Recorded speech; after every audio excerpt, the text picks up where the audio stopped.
Bonjour à toutes et tous, vous écoutez First Print, votre podcast comics préféré pour une nouvelle émission du format Super Friends dans notre catégorie spéciale des bilans 2025 et perspectives 2026. On fait le tour des éditeurs de comics en France et dans cet épisode, j'ai le plaisir de retrouver un habitué de ces podcasts. Il fait un petit peu partie des meubles maintenant que ces bilans sont devenus annuels et un rendez-vous à chaque fois pour se retrouver et un petit peu faire le point sur l'ensemble des sorties de l'année et regarder ce qui arrivera dans l'année suivante. Nicolas Beaujoin de 404 Graphiques est avec nous. Salut Nicolas. Hello. Comment vas-tu ? Très bien et heureux d'être de retour. Bah oui, c'était il y a un an qu'on se parlait et j'ai l'impression que c'était hier. L'année est passée très très très vite au final. Elle est passée vite, mais il y avait des choses quand même cette année. Il y avait beaucoup de choses, mais de toute façon c'est pour cela qu'on est là dans le cadre de ce podcast pour parler d'édition, de comics. On va un peu même parler de sujets un peu plus annexes, mais toujours en rapport avec la bande dessinée. Et avant toute chose, je tiens à rappeler à ceux qui nous écoutent que si vous appréciez ces podcasts, n'hésitez pas à le faire savoir et à nous soutenir en partageant l'émission un petit peu partout à droite à gauche sur vos réseaux sociaux. N'hésitez pas à en parler aussi aux professionnels que vous rencontrez, c'est-à-dire simplement vos libraires déjà peut-être s'ils aiment soutenir les bouquins dont on parle, peut-être que ça leur fera plaisir d'entendre l'éditeur en discuter. Et sinon on a également une page Tipeee sur laquelle vous pouvez contribuer pour nous permettre de continuer de faire ces émissions et comme ça on se retrouvera pour le bilan 2037 2038 voilà, des sous pour que je revienne en fait. Exactement, ouais c'est ça pour financer ta venue. Alors Nicolas, avant toute la question la plus générale de toute façon quand on fait ce podcast, c'est qu'est-ce que tu retiens globalement de 2025 pour 404 Graphiques, pour l'édition de façon générale un petit peu, quel est ton sentiment? On va développer parce que c'est une année étrange à plein de niveaux. Nous, vu qu'on a très peu de titres, chaque titre, je me rappelle très bien. Enfin, je me rappelle de chaque sortie, je me rappelle très bien de ce qu'on a vécu. Et il y a un peu de tout. Donc c'est vraiment très étrange. On a commencé l'année avec le prix Fnac France Inter pour Will. Oui, c'est vrai. Donc au final, ça a fait exploser les ventes. Donc en fait, on est à des montants qui nous paraissaient inatteignables auparavant. Ouais, puis il y avait déjà eu le Grand Prix critique comics ACBD de mémoire. Et puis le prix First Print surtout. Et le First Print Award des libraires. Mais des libraires parce que ça a été un vrai soutien à la fois du public et aussi donc du reste de la profession. Et je me rappelle que je t'avais taquiné pas mal en disant que t'étais un peu venu un peu en mode roi du pétrole sur la fin de l'année dernière, justement parce que il était déjà finaliste en fait du prix BD Fnac France Inter. Je crois que même qu'on avait enregistré, tu savais déjà qu'il était gagnant. Ouais, on avait appris ça en fait au moment où t'as la dernière sélection en fait du prix Fnac France Inter, en fait ils t'annoncent si t'as gagné ou pas, quoi. Ouais.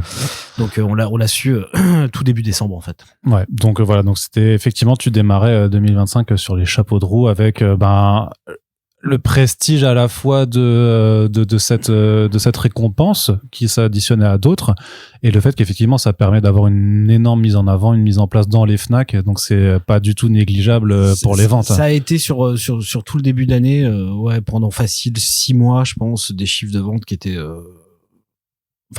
vraiment inenvisageable pour nous en fait. Enfin, c'était vraiment complètement nouveau comme aventure, quoi. Ce qui fait que le titre, il a vendu sur l'année presque 2 fois ce qu'il avait vendu sur la première année. Donc là, je pense que c'est un titre qui va finir en début d'année prochaine. On sera à 30 000 exemplaires, ce qui est pour nous qui est beaucoup. C'est monstrueux, quoi. Donc ça a été ça, tu vois, début d'année, voilà, un peu Tony Truant. Ensuite, on a eu Anzuelo qui a eu une très bonne réception et qui a quand même réussi à faire son petit truc. Enfin, c'est le livre. Voilà, pour moi, c'est une réussite par rapport à la complexité du bouquin que c'était. Donc, ça a été un vrai plaisir. On a eu d'autres titres. On a eu quoi ? On a eu Origin, qui a été de Yacoub et MacLeod Chapman, et puis d'autres personnes dont j'oublie le nom, malheureusement. Parce qu'ils sont 5. Voilà. Au scénario. Ils étaient beaucoup trop. Ouais. Et qui a été, pareil, une surprise qu'on a sorti genre en mai, avant l'été. Ouais. Et qui a été, pareil, un titre où c'est la première fois qu'on a un titre où je ne sais pas qui l'achète. C'est-à-dire que je sais pas si c'est la couverture, le sujet ou quoi qu'est-ce, mais en tout cas, c'est un titre qui a tenu et qui continue encore aujourd'hui à vendre très bien. Alors que quand j'allais en librairie, par exemple en librairie SP, quand je vais à Paris, les gens disaient non, nous ça vend pas plus que ça, alors que moi je faisais des chiffres complètement fous. Donc ça a été là je pense que tu vois à Noël il va finir à 6 000 exemplaires, quoi, ce qui est pour un titre de ce gabarit là voilà. Toi, dans ton rapport de production par rapport au tirage que tu fais pour tes bouquins, même si forcément tu l'ajustes en fonction du potentiel de vente, mais pour toi, une bonne vente pour 404 graphiques, tu l'estimes que c'est à combien? Est-ce qu'on est sur les 2-3 000 exemplaires, t'es à l'équilibre, enfin t'estimes que tu perds pas d'argent, ou comment ça se passe? Ça dépend des titres, parce qu'il y a des titres, tu vois, par exemple, Anzuelo, pour moi, c'était 2000 exemplaires, et on les a fait. C'est un titre, tu vois, pour moi, je voulais au moins qu'il fasse ça pour exister, pour avoir une vraie vie. Donc ça a été fait. Moi, je pensais qu'Origine était plutôt un titre à 2500 exemplaires. Au final, on va presque finir à 6000. Donc là, c'est autre chose. Après, ce qui est bien, généralement, pour moi, un titre, c'est tu vois, 3-4 000 exemplaires. C'est vraiment bien, parce que tu gagnes un peu d'argent en plus. Enfin, voilà. Il dépasse son périmètre, tu vois, de base, quoi. Donc c'est ça qu'on cherche toujours un peu, quoi. Même si, encore une fois, il y a des titres, des fois, tu te dis, bon, bah là, je le fais pour l'artistique et pas pour, tu vois, pour faire des sous. Pas pour les sous-sous, même. Pas pour les pépettes. Non. Pas pour la petite piscine en marbre dans vos locaux. Non, pas celle que je vois là, effectivement. Je suis démasqué. mais donc ouais, c'est plutôt ça l'idée. Et ensuite, le reste de l'année, on avait concentré, parce qu'en fait, j'avais à partir de mai pas voulu sortir de livre avant septembre, parce qu'il y avait des travaux dans les bureaux en fait chez Editis. Oui. Et que en fait, je me suis dit, ça sert à rien de surcharger les équipes qui sont tous en externe, tu vois, chez eux, en train de travailler, faire des envois devenait un truc très compliqué. Donc je me suis dit, on va pas sortir de titres sur cette période-là, et donc tout a été concentré entre septembre et octobre, tu vois, sur les derniers titres, quoi. Et le problème, c'est que le marché s'est vraiment cassé la gueule, vraiment, à partir de septembre. C'est-à-dire que là, on a globalement, c'est pas que la BD, c'est vraiment au sens large, le marché là vraiment a pris un gros coup dans la figure, et là en ce moment c'est assez terrible ce que je vois en termes de chiffres, hein. Pour nous, pour tout le monde, hein. Là c'est très compliqué de sortir l'épingle du jeu, et en plus il y a eu parce que je pense que il y a une habitude quand même de la part des éditeurs de mettre en fait beaucoup de gros enjeux en fait sur la fin d'année, ce qui fait que là t'as eu c'était un raz-de-marée. Ah bah ouais, on a en plus du Astérix, t'as eu le nouveau Mathieu Bablet, t'as eu d'autres comme ça titres, tu vois, importants, et pareil chez nos amis concurrents, parce que voilà, on est concurrents et amis en même temps. Il y a eu beaucoup de gros titres, ce qui fait qu'en fait sur un marché vraiment de la bande dessinée américaine, sur le marché très spécifique qu'est celui-là, là c'est un massacre. Global.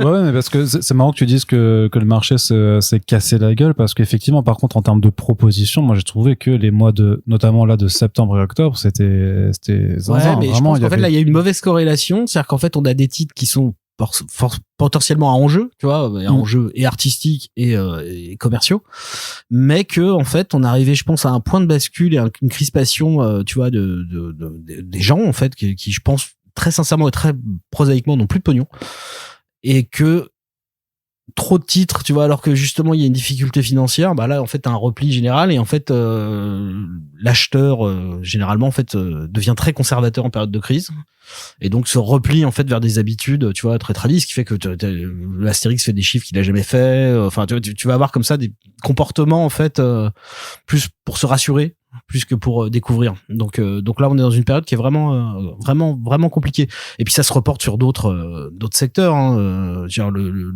cinéma c'est pareil, le jeu vidéo aussi, enfin tu vois, impacté à des échelles très différentes. J'étais à l'inauguration de la Paris Games Week, j'ai pu dîner avec des gens, j'aimerais faire ces chiffres-là, même en période de crise.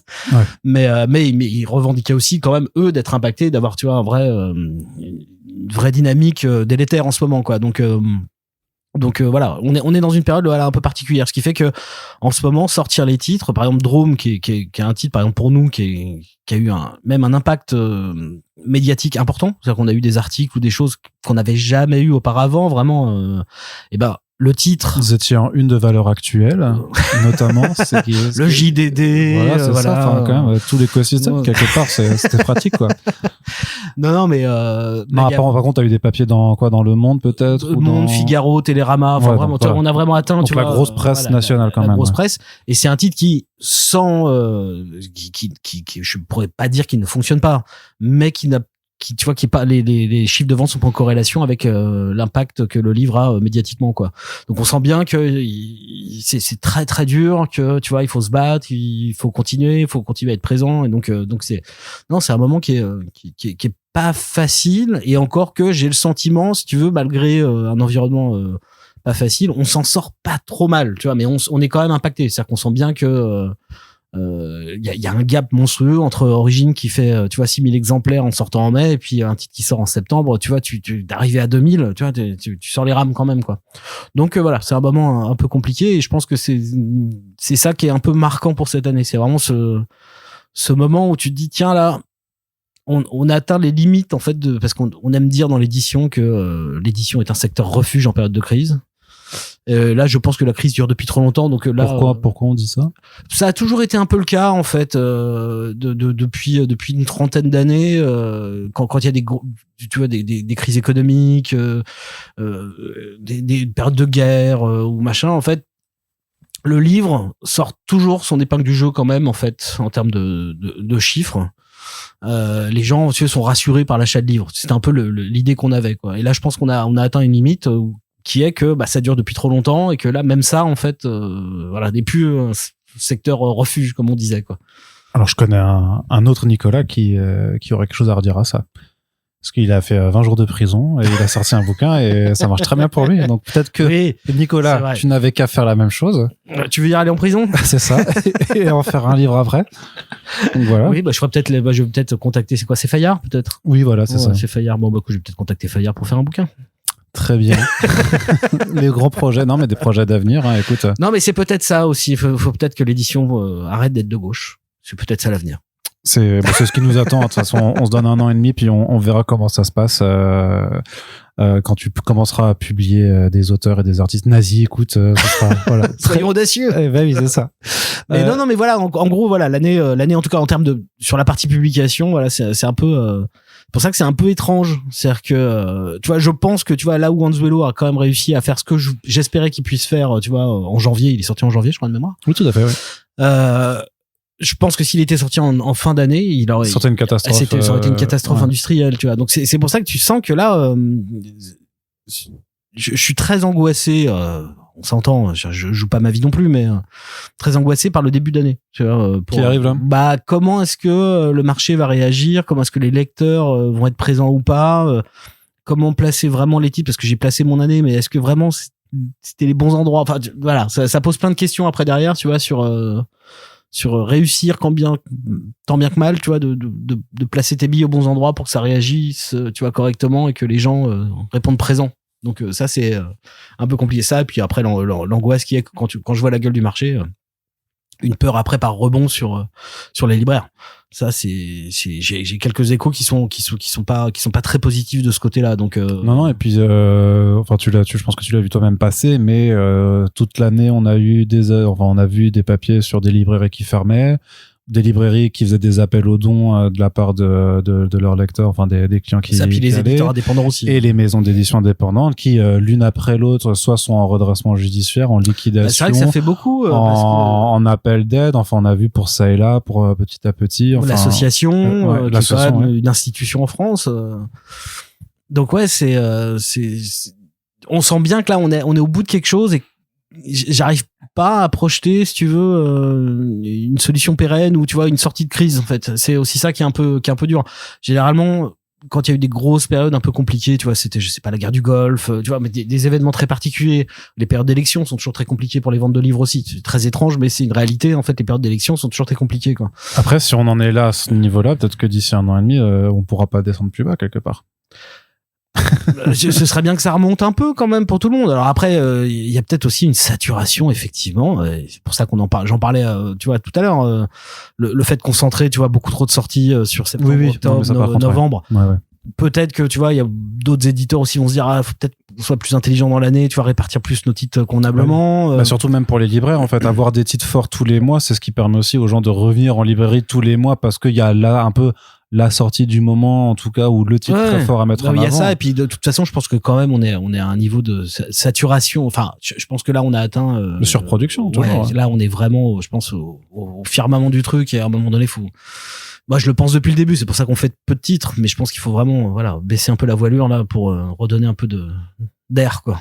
Ouais. Truc. Non, mais d'autant plus que si la surproduction était déjà au même niveau ces dernières années, le fait est, c'est que oui, le pouvoir d'achat a fortement baissé ces dernières années à cause de toutes les crises, de tout. Et l'inflation est là. De l'inflation. Donc, elle est sensible. Hein.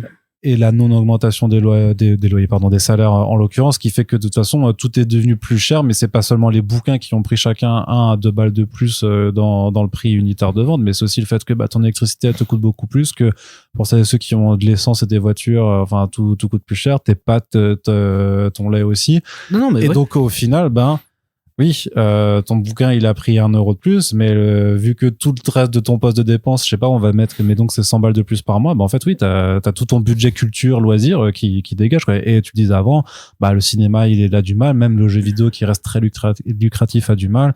On voit que... En tout cas, il y a une vraie baisse. Ouais. On pourrait pas dire.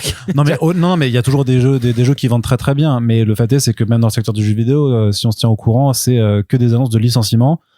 Tous les mois, des centaines voire des milliers d'employés qui sont dégagés, et même parfois pour des boîtes qui ont des jeux qui pourtant ont été d'énormes succès commerciaux. Donc tu dis en fait quand ça marche pas, tu vires des gens. Ok, je comprends, mais même quand ça marche, tu vires quand même des gens, et il y a tout un système de toute façon qui... C'est vrai que moi je connaissais, je suis joueur comme beaucoup de gens, mais je suis pas un grand joueur. Alors c'est Nico 89 600 sur Fortnite si vous voulez, et c'est celui qui insulte votre daronne dès qu'il perd, c'est bien lui. C'est vrai que faut le savoir.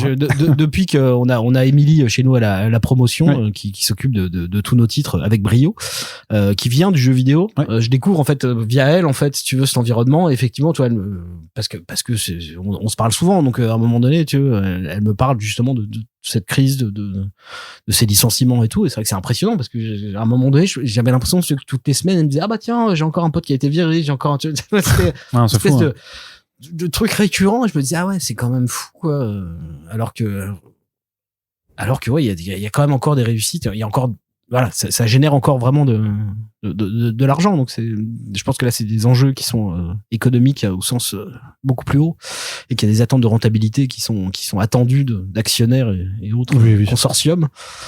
Donc c'est autre chose, mais en tout cas oui, je pense que tout le monde est un peu impacté. Donc en ce moment on est dans un moment un peu étrange où on sait pas ce qui va se passer, on sait pas si on est au fond du trou, si on va encore descendre. Tu vois, c'est le moment où tu te demandes en fait, est-ce qu'on a encore... Tu te demandes si c'est dans le creux de la vague ou pas, quoi. Il y a quand même ça pose question, quoi. Donc quand t'as pas nous on a encore une fois la chance cette année d'avoir aussi dedans, tu vois, qui a encore excessivement performé dans l'année, donc c'est une assise pour nous sur laquelle on peut, tu vois, on peut avoir, tu vois, un titre. Par exemple, dans l'année, si on a un titre, tu vois, qui marche pas très bien, on a quand même au-dedans qui nous a un peu sauvé les, tu vois, qui permet que... C'est des vases communicants un peu. C'est pas que c'est communicant, mais si tu veux, si t'as que des titres qui font des fours, on te dit merci, au revoir. Mais quand tu vois, tu sens bien que t'as quand même une espèce, sur 5 titres par an, que t'en as un qui fait des, tu vois, on t'excuse d'une certaine façon le fait que dans un environnement délétère, t'en aies un qui marche pas aussi bien que prévu, quoi. Ouais. Donc ça nous permet quand même, tu vois, globalement, d'avoir une économie viable au regard, tu vois, des attentes qu'on peut avoir sur la maison, quoi. Donc c'est juste ça. Donc, mais heureusement qu'on a ça, et c'est pour ça que je suis un peu plus inquiet pour les indépendants, parce que aujourd'hui, en tant qu'indépendant, avoir suffisamment de succès tous les ans, tu vois, sur 1 ou 2 titres qui te permettent justement d'éponger aussi potentiellement les pertes de titres, c'est ça qui va devenir, je pense, plus compliqué, d'avoir des vraies locomotives, tu vois, et donc c'est pour ça que c'est inquiétant. Et de la même façon, tu vois, de l'autre côté, en fait, un libraire, il doit se retrouver, je sais pas, avec 7000 bouquins présentés par an. Il doit faire des choix, et s'il se plante dans les choix qu'il fait parce que c'est pas ceux qui sont, enfin, c'est aussi un enfer, parce qu'en termes de trésorerie avancée, tu vois, de prise de risque et tout, c'est une réalité aussi. Donc on est dans ce moment où on se dit bon, est-ce qu'on est au fond du trou ou pas, qu'est-ce qui va se passer, quelles vont être aussi les conséquences en fait de ce moment très singulier qui est dur pour tout le monde, en fait. À quoi va ressembler le marché, quelle va être la dynamique derrière, quelles vont être les volontés de chacun. Bah oui, parce que si tous les indépendants se cassent la gueule et disparaissent, alors on pourra dire de façon ultra cynique que ça réglera une partie de la surproduction, parce qu'il y aura du coup tout un ensemble d'albums qui ne seront plus là, et que ça réduira à 6500 nouveautés au lieu de 7000 par an. Mais le fait est, c'est que ce sera au profit de grands groupes qui ont déjà pignon sur rue. Donc, c'est pas une bonne chose forcément pour la diversité des publications. Je suis pour la diversité, bien entendu, ça, y a pas de souci. Mais en plus venant venant d'un groupe. Oui. Donc on rappelle que 404 c'est pas beaucoup de bouquins par année, mais ça appartient à Editis, qui est le deuxième groupe d'édition en France après Hachette. Donc. C'est, tu vois, je peux pas tenir. Enfin, j'entends ce discours inquiet. Enfin, je comprends l'inquiétude qu'il y a derrière. Effectivement, la pluralité elle est importante, quoi. Mais de mon point de vue, si tu veux, bien sûr, on n'est jamais à l'abri. Je le reconnais aussi, mais on peut aussi avoir une posture indépendante, en tout cas, tu vois, audacieuse, même au sein d'un groupe. Je pense qu'on en est la preuve, tu vois, ça va faire 5 ans, ça fait 5 ans qu'on nous laisse travailler, qu'on a des succès, que j'ai pas l'impression qu'on fasse des livres, tu vois, grand public vulgaire, tu vois, ou on les attend. Dangereux. On attend. Moi, je l'attends, la vulgarité, mais je la trouve toujours pas, effectivement. Donc, je pense que moi, j'ai un discours plus modéré là-dessus, tu vois. Donc, je pense que même des fois, des petites maisons plus indépendantes peuvent être sauvées aussi par, tu vois, l'apport de groupe, tu vois, qui amène, tu vois, une assise financière aussi, tu vois, pour aider à la production. Parce que je pense que même dans les grosses structures, il y a quand même des fois une vraie volonté de vouloir avoir une diversité. Tu vois, et de discours, d'approche, et donc ça peut être important. Je pense pas qu'il faut que ce soit que ça, bien entendu.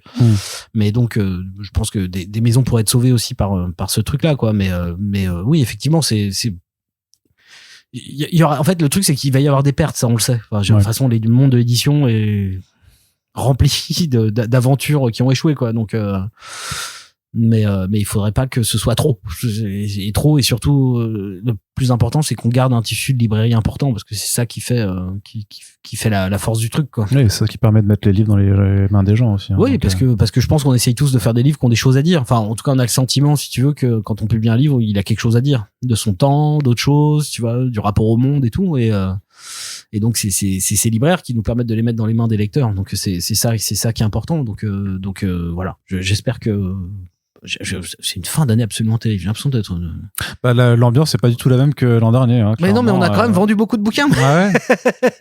mais non, c'est juste que là, ouais, on est dans un moment effectivement un peu angoissant, voilà. Mais angoissant au sens du marché, pas au sens de la vie. Oui, parce que ça reste que des livres au pire, quoi. Voilà, on espère faire des livres importants pour les gens et importants pour ce qu'ils ont à dire, mais voilà, de toute façon on fait avec, on n'a pas le choix, quoi. Mais c'est vrai que je suis quand même globalement là en ce moment très inquiet, voilà, et surtout inquiet parce que il y a des fois où tu sens que le marché te dit quelque chose et en fait c'est assez clair, en fait, tu vois, c'est il y a trop de livres, il y a trop de, tu vois, machin. Mais là en fait j'ai l'impression que c'est un ensemble et que ça devient un peu un brouillard un peu indéchiffrable, et c'est ça qui est un peu angoissant, c'est que tu te dis ok, mais où est-ce qu'on place le curseur, en fait, quelle est l'attente tu vois, des gens, quels sont leurs besoins, quelles sont leurs problématiques, voilà, et c'est ça qui est un peu dur. Donc on verra, hein. De toute façon nos titres sont programmés pour l'année prochaine, donc on verra bien ce que ça va raconter. Je reviens un peu juste sur Will McPhail. Oui, puisque il est très beau. Il est très très beau. Ça c'est indéniable, et en plus il est ultra drôle, donc c'était vraiment une très belle signature chez vous. Mais justement on parlait de Au-dedans, mais il a sorti un autre livre. Oui. Et de ce que je comprends, du coup c'est pas quelque chose qui a marché aussi bien que Au-dedans, alors. Il marche malgré beaucoup plus lentement, mais alors vraiment beaucoup plus. On est vraiment, pour nous, L'amour et la vermine, donc qui est son recueil du New Yorker, fonctionne vraiment comme un titre classique chez nous. Il n'y a pas du tout d'effet rebond pour l'instant. Ouais. Peut-être qu'il arrivera à un moment donné, parce que là on a eu que les premières vraies ventes de Noël se sont senties sur les GFK il y a 10 jours. Donc on verra, tu vois, si ça augmente, en fait, avec les deux dernières, le dernier week-end plus les quelques jours avant Noël, quoi. Donc on verra, mais non, c'est pas un titre qui surperforme. C'est pour ça que moi j'ai bizarrement, je l'ai mis assez cher, le livre, mais parce que je savais qu'on ferait beaucoup moins de ventes, tu vois, sur ce format-là, quoi. Et j'ai bien eu raison, parce que si tu veux, ça compense quand même d'une certaine façon aussi ces ventes plus lentes. Après, faut reconnaître une chose, c'est que Au-dedans est aussi remonté énormément là sur le premier week-end de vente de Noël. Potentiellement, c'est aussi un titre qui va pas surperformer sur des mois particuliers, mais qui va se vendre, tu vois, au long cours, parce que il y aura justement un rebond à un moment donné, tu vois, des lecteurs, tu vois, qui auront lu, vont découvrir le titre, vont se dire bah, c'est le moment que j'ai envie de le lire. Enfin, voilà, donc je suis pas inquiet pour ce titre-là. De toute façon, je l'ai fait parce que je voulais continuer à faire des titres de Will McFall, mais je savais très bien qu'on serait très loin des ventes de haut dedans. C'est une évidence, quoi. C'est quoi? C'est juste par rapport au fait que ce soit pas de la bande dessinée en tant que tel, que c'est plus de c'est une collection de dessins de presse en fait. Oui, et puis il faut aussi avouer une chose, c'est que le succès d'au dedans, encore une fois, de la même façon qu'Origine on a eu cette année, c'est des lecteurs qui ne nous suivent pas forcément en tant que maison. C'est-à-dire qu'ils vont acheter le titre. Tu vois. Il y a 30 000 ventes, oui, c'est sûr qu'il y a plein de gens qui vous connaissent. Donc là, on a une autre problématique, de comment est-ce qu'on peut communiquer auprès des lecteurs qui ont acheté au dedans pour qu'ils soient au courant. On a eu Vous aviez pas fait de bandeau sur Non, c'est peut-être une erreur. J'ai beaucoup pensé. Je me dis que tu vois, avec un bouquin qui a eu cette mise en avant chez Fnac, d'avoir des bandeaux au moins peut-être pour la Fnac. Par l'auteur du prix BD Fnac France Inter. On l'a écrit derrière. Après, les couvertures sont quand même un peu en rebondi. Non, mais ça fait partie, tu vois, des choses qu'on aurait peut-être dû faire, même si ça a un coût. Et aussi, tu vois, je fais très attention à ces choses-là. On aurait peut-être dû faire ça, effectivement, mais non, mais je pense que vraiment, il y a surtout le fait que même les lecteurs l'ont même pas vu naturellement, en fait. On s'en est rendu compte quand on était à Quai des Bulles cette année, en fait, où des gens passaient, tu vois, ils disaient genre, ah, il y a un nouveau. Tu vois, et pourtant c'est des gens qui sont dans le milieu de la BD, tu vois, mais puisqu'ils sont à un festival de BD, tu vois, ils sont quand même c'est des gens qui sont quand même un peu au courant, un peu au fait, ou en tout cas ils s'y intéressent, quoi. Un peu intéressés, ouais. Donc non, je pense qu'il y a eu un problème, et puis c'est aussi un problème de mise en place, parce que on a bien senti, si tu veux, que le marché, voilà, qu'il y avait une problématique, les mises en place commençaient à baisser, tu vois, les mises en place qu'on a commencé à mettre en place en juin, juillet, si tu veux, en fait, commençaient à nous dire, ah tiens, les libraires prennent moins de livres en ce moment. Donc ça voulait dire aussi qu'ils avaient petite angoisse, tu vois, sur les potentiels de vente. Et un livre qui est moins bien mis en place, bah forcément il est aussi moins identifié, moins visible, et donc tu fais moins de ventes. Donc voilà, il y a un ensemble de problématiques. Encore une fois, c'est pas un titre qui est au fond du trou. C'est pas un ratage total pour nous. C'est juste que c'est des titres qui mettent beaucoup plus de temps en ce moment, tu vois, à trouver leur public.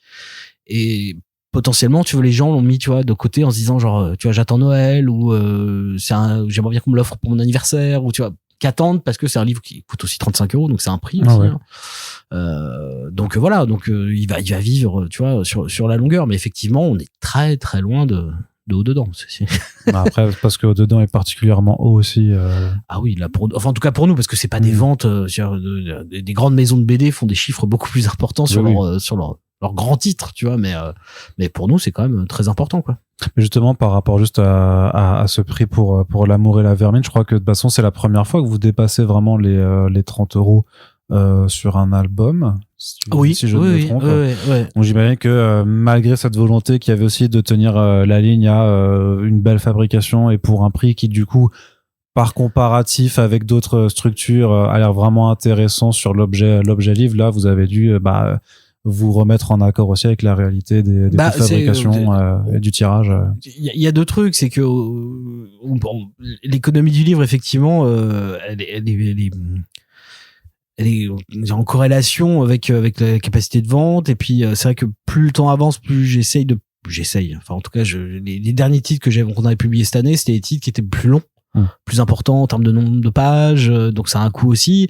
Le coût de la fabrication du livre n'a pas baissé, hein, donc voilà, tout ça mis ensemble, si tu veux, bah je pense que j'ai eu le nez creux quand même, tu vois, sur L'amour et la vermine. Quand j'ai 35, même moi je me disais c'est abusé, mais en même temps je me disais ouais, mais il y a un truc qui va il va pas marcher autant, donc je peux pas prendre le risque, il faut quand même qu'il soit viable, tu vois, faut pas non plus que ce soit un four, quoi.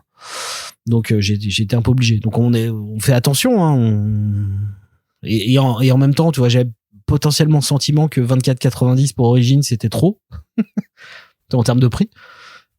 Et en même temps, ça a pas empêché le titre de performer comme il fallait. Donc parce que t'as des nouveaux seuils psychologiques, en fait. Je pense que maintenant, avec les 2-3 années qu'on a passées, j'imagine que le nouveau seuil psychologique qui peut être un vrai frein est plus sur le 29,90 en fait. Une fois que tu dépasses le 30, où là il y a vraiment un stop, alors que maintenant le entre 22 et 25 a été, ou 24,90 commence à être un peu intégré en fait.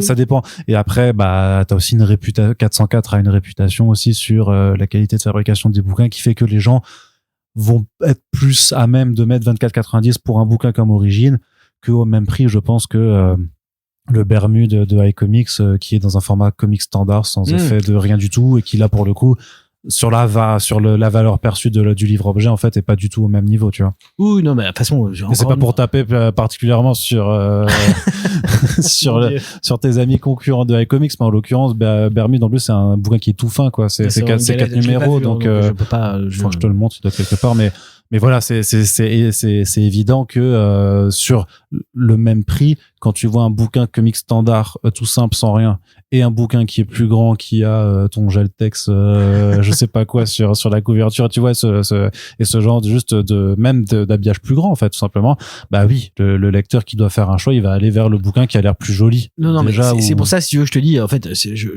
encore une fois on a bien senti voilà l'espèce de ralentissement violent du marché.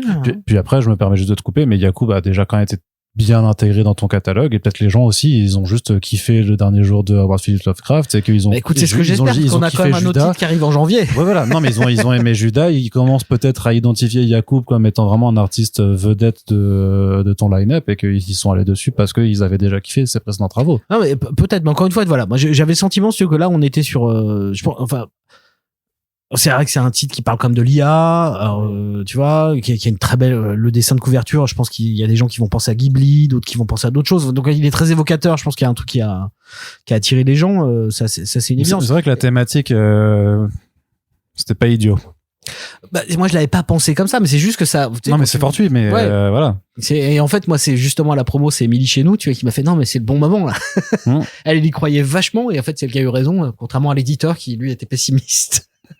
Donc voilà, mais sinon pour revenir, tu vois, au titre de fin d'année, tu vois, en fait, si tu le regardes, je regardais que mes chiffres, je te dirais, oh, mon Dieu, mais quel enfer, en fait, on vend plus de livres, tu vois, c'est pas une réalité hein, quand même, mais par contre quand je regarde où on est placé dans les ventes toutes les semaines et que je vois certains titres où moi je pensais que c'était des titres, tu vois, qu'elle est très vendeur, tu vois, en fin d'année chez nos amis concurrents, encore une fois, bah, tu te rends compte qu'on fait les mêmes chiffres. Donc, en fait, tu fais, ah ouais, mais en fait, non, là, c'est un vrai stop, un vrai ralentissement général, tu vois, c'est pas du tout nos titres, c'est juste que là, il y a une autre problématique. Donc voilà, encore une fois, là, c'est le moment où tu fais genre, bon, bah, de toute façon, on n'a pas le choix, on accepte, tu vois, et on va continuer à défendre les titres sur la longueur, on fera d'autres choses, et ainsi de suite, tu vois, on va continuer à travailler.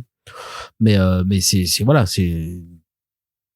c'est particulier comme moment, encore une fois, voilà, je l'avais pas vu, moi je l'avais pas vu arriver parce que j'avais l'impression, si tu veux, que on savait que le marché était un peu fragile, même depuis janvier, mais c'était pas à ce point-là, et donc là d'un seul coup il y a eu un vrai retournement, en tout cas la machine s'est vraiment grippée très fortement, quoi. Donc voilà, j'espère que la fin d'année va s'achever bientôt, puis que janvier verra refleurir les sous-sous dans les poches des gens.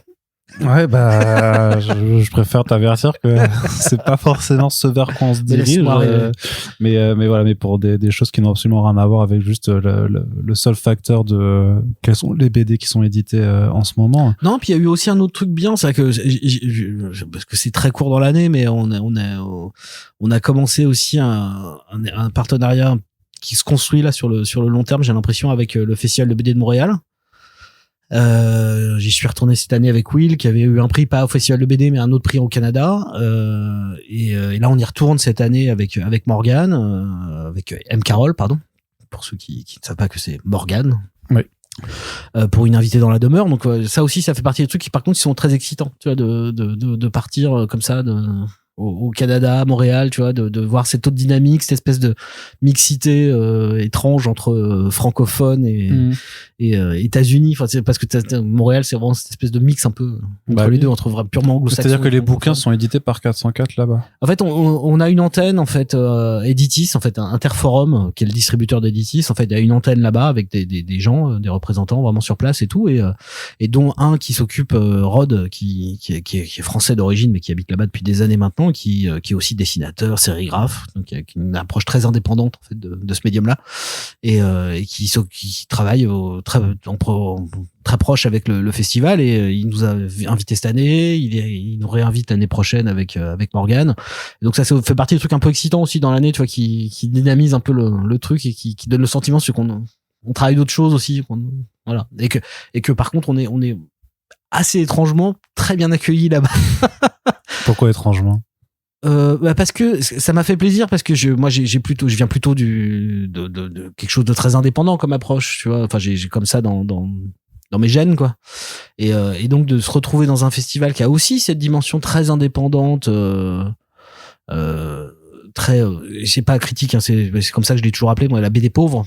C'est la BD, tu vois, très fanzina, très, tu vois, très trash, tu vois, très, de se retrouver là-bas et que tout le monde soit ensemble. Moi, ça m'a fait vraiment un plaisir fou, parce que j'ai l'impression qu'en France, on est encore très segmenté et que c'est très compliqué de briser les cloisons. Et quand t'es là-bas, tu fais, ah, non, mais en fait, c'est possible. Et donc, ça, c'est un vrai plaisir. Moi, ça m'a fait un bien fou, quoi, d'être là-bas. On s'est même retrouvé après, on a fait la soirée chez Drone et Cotterly, tu vois, avec Guy Delisle. J'ai retrouvé ma vieille copine Julie Doucet. Donc, on avait une espèce enfin, c'est génial, tu vois, de te dire, ah, putain, c'est possible. Ça t'a ramené à tes jeunes années punk? Sans aller jusque là, mais c'est juste que ça fait plaisir de voir des choses sans barrière. Et ça m'a fait plaisir. Je me suis dit, c'est possible, et ce serait bien qu'en France un jour ça arrive vraiment. Bah, qui sait? Voilà, voilà, donc ça fait partie des choses très agréables qui ont ponctué l'année, et je suis très content d'y retourner en mai encore une fois, et avec Morgane pour défendre une invitée là-bas. Et qui a trouvé son public en France alors? Alors ça fait partie des titres qui ont beaucoup plus de mal que les autres pour le coup. Curieux. Voilà. C'est un de mes préférés, je pense que c'est le préféré de beaucoup de gens, mais c'est celui qui souffre le plus pour le coup de cette fin d'année. Parce que date de sortie trop cumulée avec les autres. Je pense, ouais, pas suffisamment d'espace. Mais alors par contre, je vais être très clair. On fera les autres livres avec Morgane, on a déjà parlé. Et ça n'empêchera en rien à ce que je continue de défendre sa vision d'artiste ici en France. Donc ça, c'est pas un problème. Mais c'est vrai que ça fait partie des titres qui ont le plus souffert de l'état du marché en fin d'année. Donc, offrez une invitée dans la demeure avec vos étrennes de Noël, si vous le pouvez. Offrez tout. Parce que c'est tout. Ouais, mais s'il faut choisir, parce que, bon, très bien, on fait Gilgamesh, en même temps on parle de création de BD et tout ça, avec un découpage de fou furieux et tout ça. Ok, très bien, on a compris, Jessie, tu sais faire de la BD, c'est bon, arrête de show off comme ça.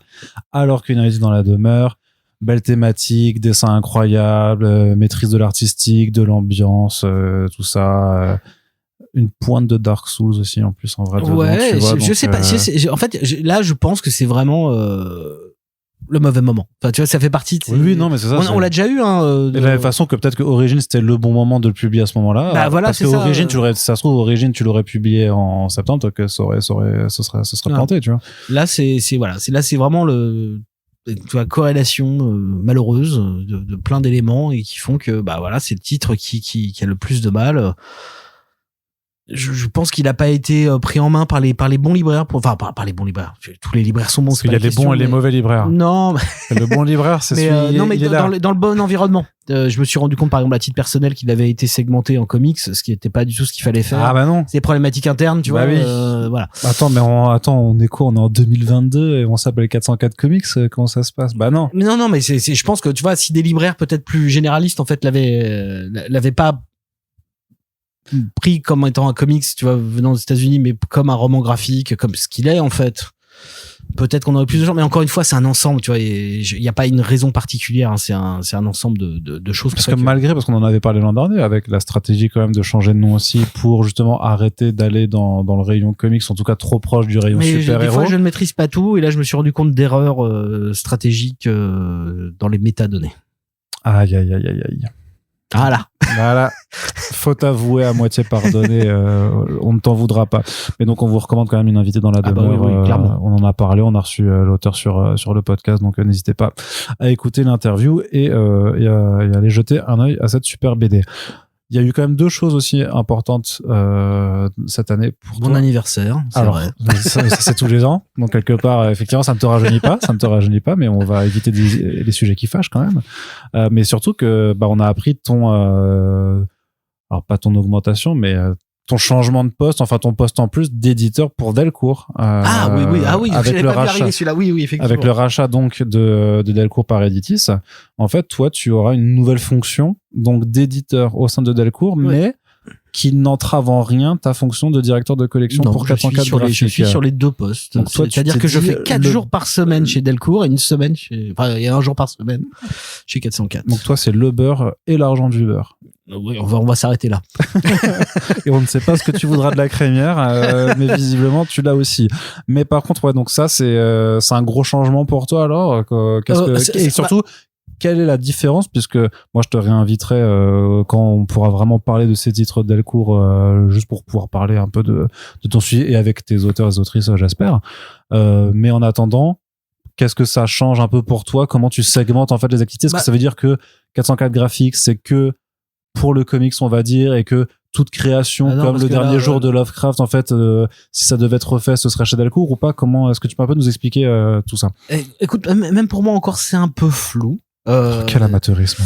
Non, c'est terrible. C'est pas de l'amateurisme, mais c'est juste que tout se construit en fait un peu au quotidien. Guy m'a fait venir chez Delcourt pour être éditeur en franco-belge, comme on dit, c'est plutôt éditeur de création. Ouais. J'ai quand même fait un achat de droit, mais espagnol, parce que la production de titres c'est entre 12 et 36 mois si on doit porter très loin. Donc c'est des projets qui sont plutôt à long terme. Donc j'avais besoin aussi d'éditer autre chose, d'avoir un truc qui sera plus rapide à faire, travailler un petit peu, tu vois, et mettre les mains dans le cambouis. Puis aussi j'étais un peu excité à l'idée de voir comment fonctionnait la machine Delcourt. Après c'est personnel quoi. Ouais. Mais je pensais effectivement que tu vois ce serait très clair, et en fait ça l'est pas du tout. Et que en fait c'est vraiment en fonction des titres, moi je montre à Guy quand même ce que je fais, c'est important pour moi.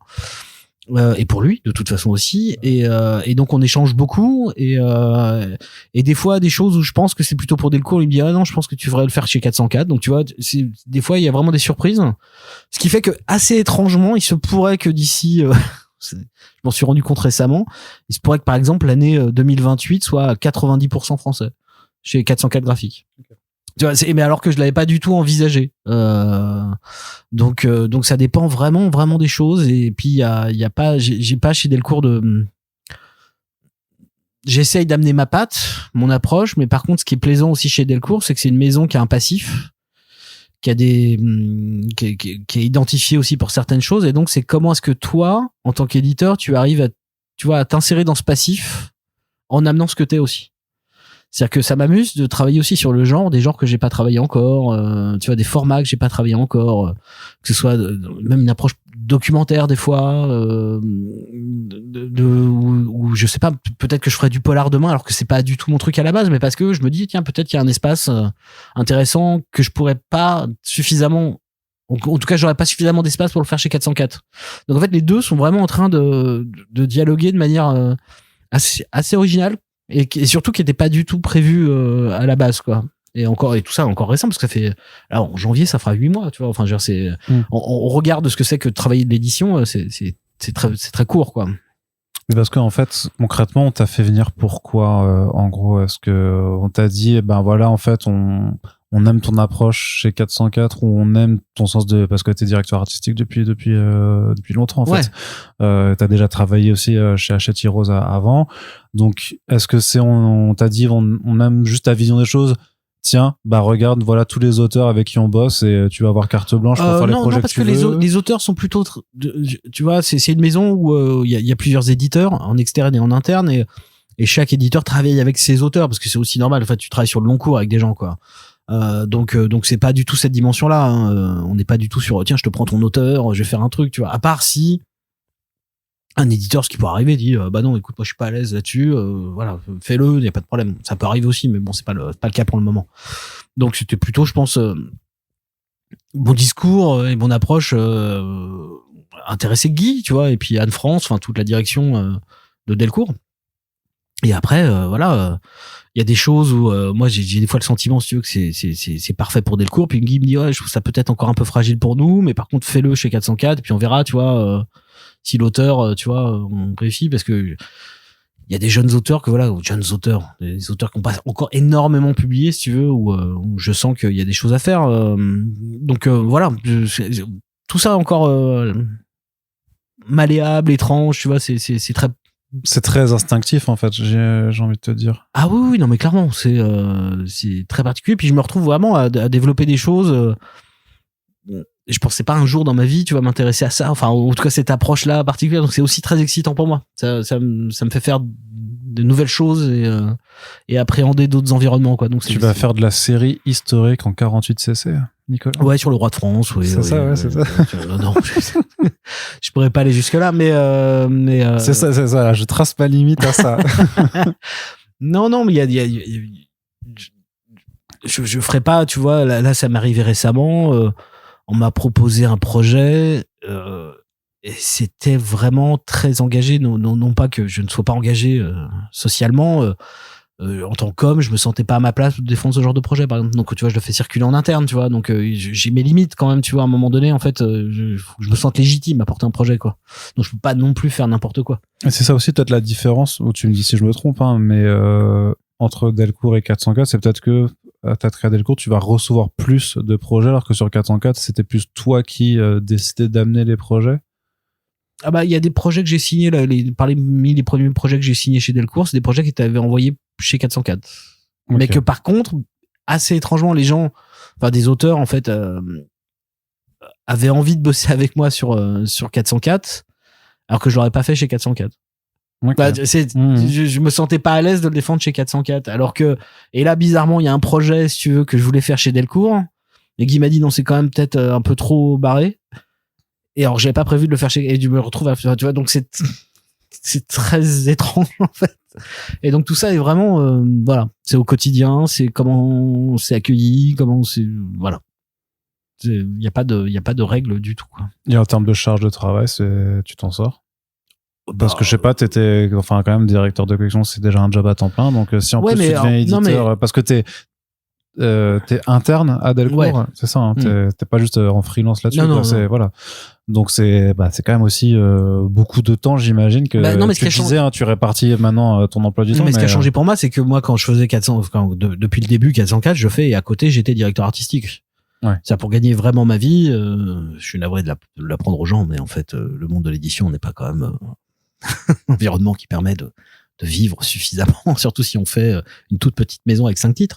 Donc j'avais mon boulot de directeur artistique à côté, et c'est ça que j'ai arrêté, en fait. D'accord, ok. Donc en termes de charge de travail, mes semaines sont à peu près identiques à celles que je faisais avant, si tu veux. Tu feras plus les bouquins dont tu t'assurais justement la direction. Non, j'ai quasiment t'as arrêté, tout arrêté.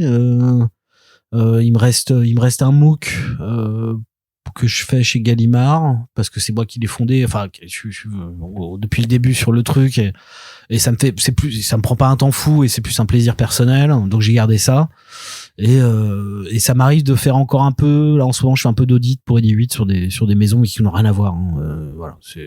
Donc ça peut, voilà, il peut y avoir des choses comme ça qui, tu vois, c'est très ponctuel dans l'année, mais sinon j'ai vraiment complètement arrêté cette partie-là, quoi. D'accord, très bien. Et l'autre gros point, et j'en parle un petit peu avec, j'essaie d'en parler un peu avec tous les éditeurs concernés, mais toi peut-être pas plus, parce que tu avais l'habitude de ramener des auteurs et des autrices à Angoulême. Hein. Comment est-ce qu'on gère la non-reconduction, je dis pas l'annulation, parce que techniquement Navet Marplus n'a jamais annulé le festival, c'est juste qu'ils disent que les pouvoirs publics les empêchent de faire le festival. Parce que là c'est des enjeux d'avocats et justice. Exactement, voilà, des enjeux très juridiques et de on va vous faire des procès. Alors c'est là où il va falloir que je fasse une espèce de, faut que je dise les choses un peu en langue de bois, parce que sinon je me fais engueuler. Les gens qui pourraient t'écouter te reprocher de ne pas avoir de langue de bois ne nous écoutent pas. Non, surtout que on a fait partie de ceux qui ont annoncé ouvertement ne pas participer. Exactement. Quoi qu'il arrive cette année au festival, avant qu'il soit non annulé, mais annulé quand même. C'est ça. C'est un gros morceau. Comment tourner ça? Pour une maison comme nous, participer à Angoulême, c'est une perte financière énorme tous les ans. En gros, c'est comme prendre une page de pub, en fait, faire Angoulême, tu vois. Donc, ou une pub à la télé ou machin, c'est qu'en fait tu t'as pas de retour direct, en fait, c'est juste que t'investis, en fait, pour en termes d'image, de présence et de volonté d'être avec les lecteurs, de rencontrer les lecteurs, tu vois, de promouvoir les titres, de promouvoir la maison, d'en parler, de rencontrer tout le monde et tout. Donc, de montrer aux auteurs et autrices à quel point Angoulême est une ville horrible aussi, quand même, il faut... Alors je ne rentrerai pas là-dedans parce que si on me lance sur cette... Enfin, bref. Je savais que j'arriverais. Voilà, je veux rester très sympathique avec tout le monde. Mais parce que par contre, ce que les gens comprennent pas des fois, c'est que nous, on participait au festival d'Angoulême dans la bulle principale. Enfin, la bulle principale. C'est pas la bulle principale, mais c'est là où il y a le gros éditeur. Oui, c'est la bulle des gros. C'est quoi? C'est. J'ai même oublié le nom. C'est un enfer. Nouveau Monde. Ça doit être ça, oui. Non, Nouveau Monde, c'est pas les Indés. Je sais plus. Toi, c'est un enfer. Je confonds avec la bulle New York. Peut-être. Je crois que c'est la New York qui est celle avec les Indés. Mais bon. Bref. La bulle principale, voilà, la plus grande en taille, et là où il y a Dargaud, Dupuis, Casterman, le Donc nous, on était là, et comme tous les éditeurs, parce qu'on fait partie d'un groupe, c'est-à-dire que on participe pas, par exemple, on est au SNE via le groupe. Ouais. On participe pas, alors, c'est très compliqué pour les gens, mais on participe pas à la grille du SNE en termes de tarifs. Donc le SNE, c'est le syndicat national de l'édition qui regroupe les plus grandes maisons d'édition. Et donc, faisant partie du SNE, nous, on a une obligation, ce qui est pour moi tout à fait normal, c'est-à-dire que on ne vend pas de livres sans libraire. Okay. C'est-à-dire qu'on fasse une sortie, quand on fait tous les ans une sortie en galerie, quand on présente nos titres et qu'on fait Will MacPhail et qu'on veut vendre des livres, en fait, c'est le TPE d'un libraire qui nous permet de vendre les livres. Ce qui fait que le libraire gagne, tu vois, 40% en gros des bouquins vendus. Ouais. Pour nous, venir à un festival, même si on fait 15 000 euros, tu vois, sur le festival, on ne gagne pas ces 15 000 euros. Non, vous toucherez le pourcentage. 60% de cette somme, voilà. Okay. Contrairement à un indépendant, un vrai indépendant, tu vois, qui ne fait pas partie de tout ça. En fait, même tu vois, ceux qui sont les syndicats des éditeurs alternatifs peuvent vendre leurs livres eux-mêmes. Ce qui fait qu'une présence à un festival comme Angoulême, c'est une vraie rentrée financière, tu vois. C'est 100%. Là où pour nous, c'est une présence promotionnelle qui nous coûte de l'argent. Et donc, on s'est retrouvé cette année avec... je vais pas parler des problématiques que tout le monde, je pense, aujourd'hui connaît, surtout ceux qui s'intéressent au monde de la BD. Un ensemble d'éléments sur 20 ans, voilà, qui faisait que, de toute façon... on était on est arrivé au bout, et en plus on voulait nous repartir pour encore des dizaines d'années dans les mêmes problématiques. Donc les auteurs et les autrices ont indiqué le fait de pas vouloir venir. Nous, globalement, on a des auteurs et des autrices qui sont étrangers en grande partie. On aurait pu prendre le risque de dire à des auteurs qui ne sont pas forcément conscients de la chose, bah venez. Mais là, on les met en porte-à-faux. Donc, on s'est retrouvé à un moment donné, en fait, dans l'incapacité, parce qu'on veut pas mettre les gens en porte-à-faux, tu vois, sur cette question-là, dans l'impossibilité de faire venir des gens. Donc, ça voulait dire qu'en fait, on perdait autant d'argent si on annulait que si on le faisait. Donc, on a fait, bah non, mais genre, au bout d'un moment, ça suffit. Et c'est poser une autre problématique. Pour nous, comme pour d'autres, je pense, parce que ça a été un truc récurrent, c'est-à-dire que j'avoue, là, je vais être très franc, et là on va m'en vouloir, mais pas grave. J'ai pour le coup très mal pris le fait que Drôme ne soit pas sélectionné cette année dans les sélections officielles. Très mal pris, ça va. Je suis pas non plus sorti en insultant le monde, en envoyant des mails. T'es quand même venu avec ta torche et ta fourche là, quand même. La fourche codine pour empaler le comité. Non, mais c'est-à-dire que je l'ai mal pris. Je me suis dit. Là, pour moi, en fait, là, je suis face à un truc où on vient tous les ans, on fait venir des auteurs, on participe à un écosystème général.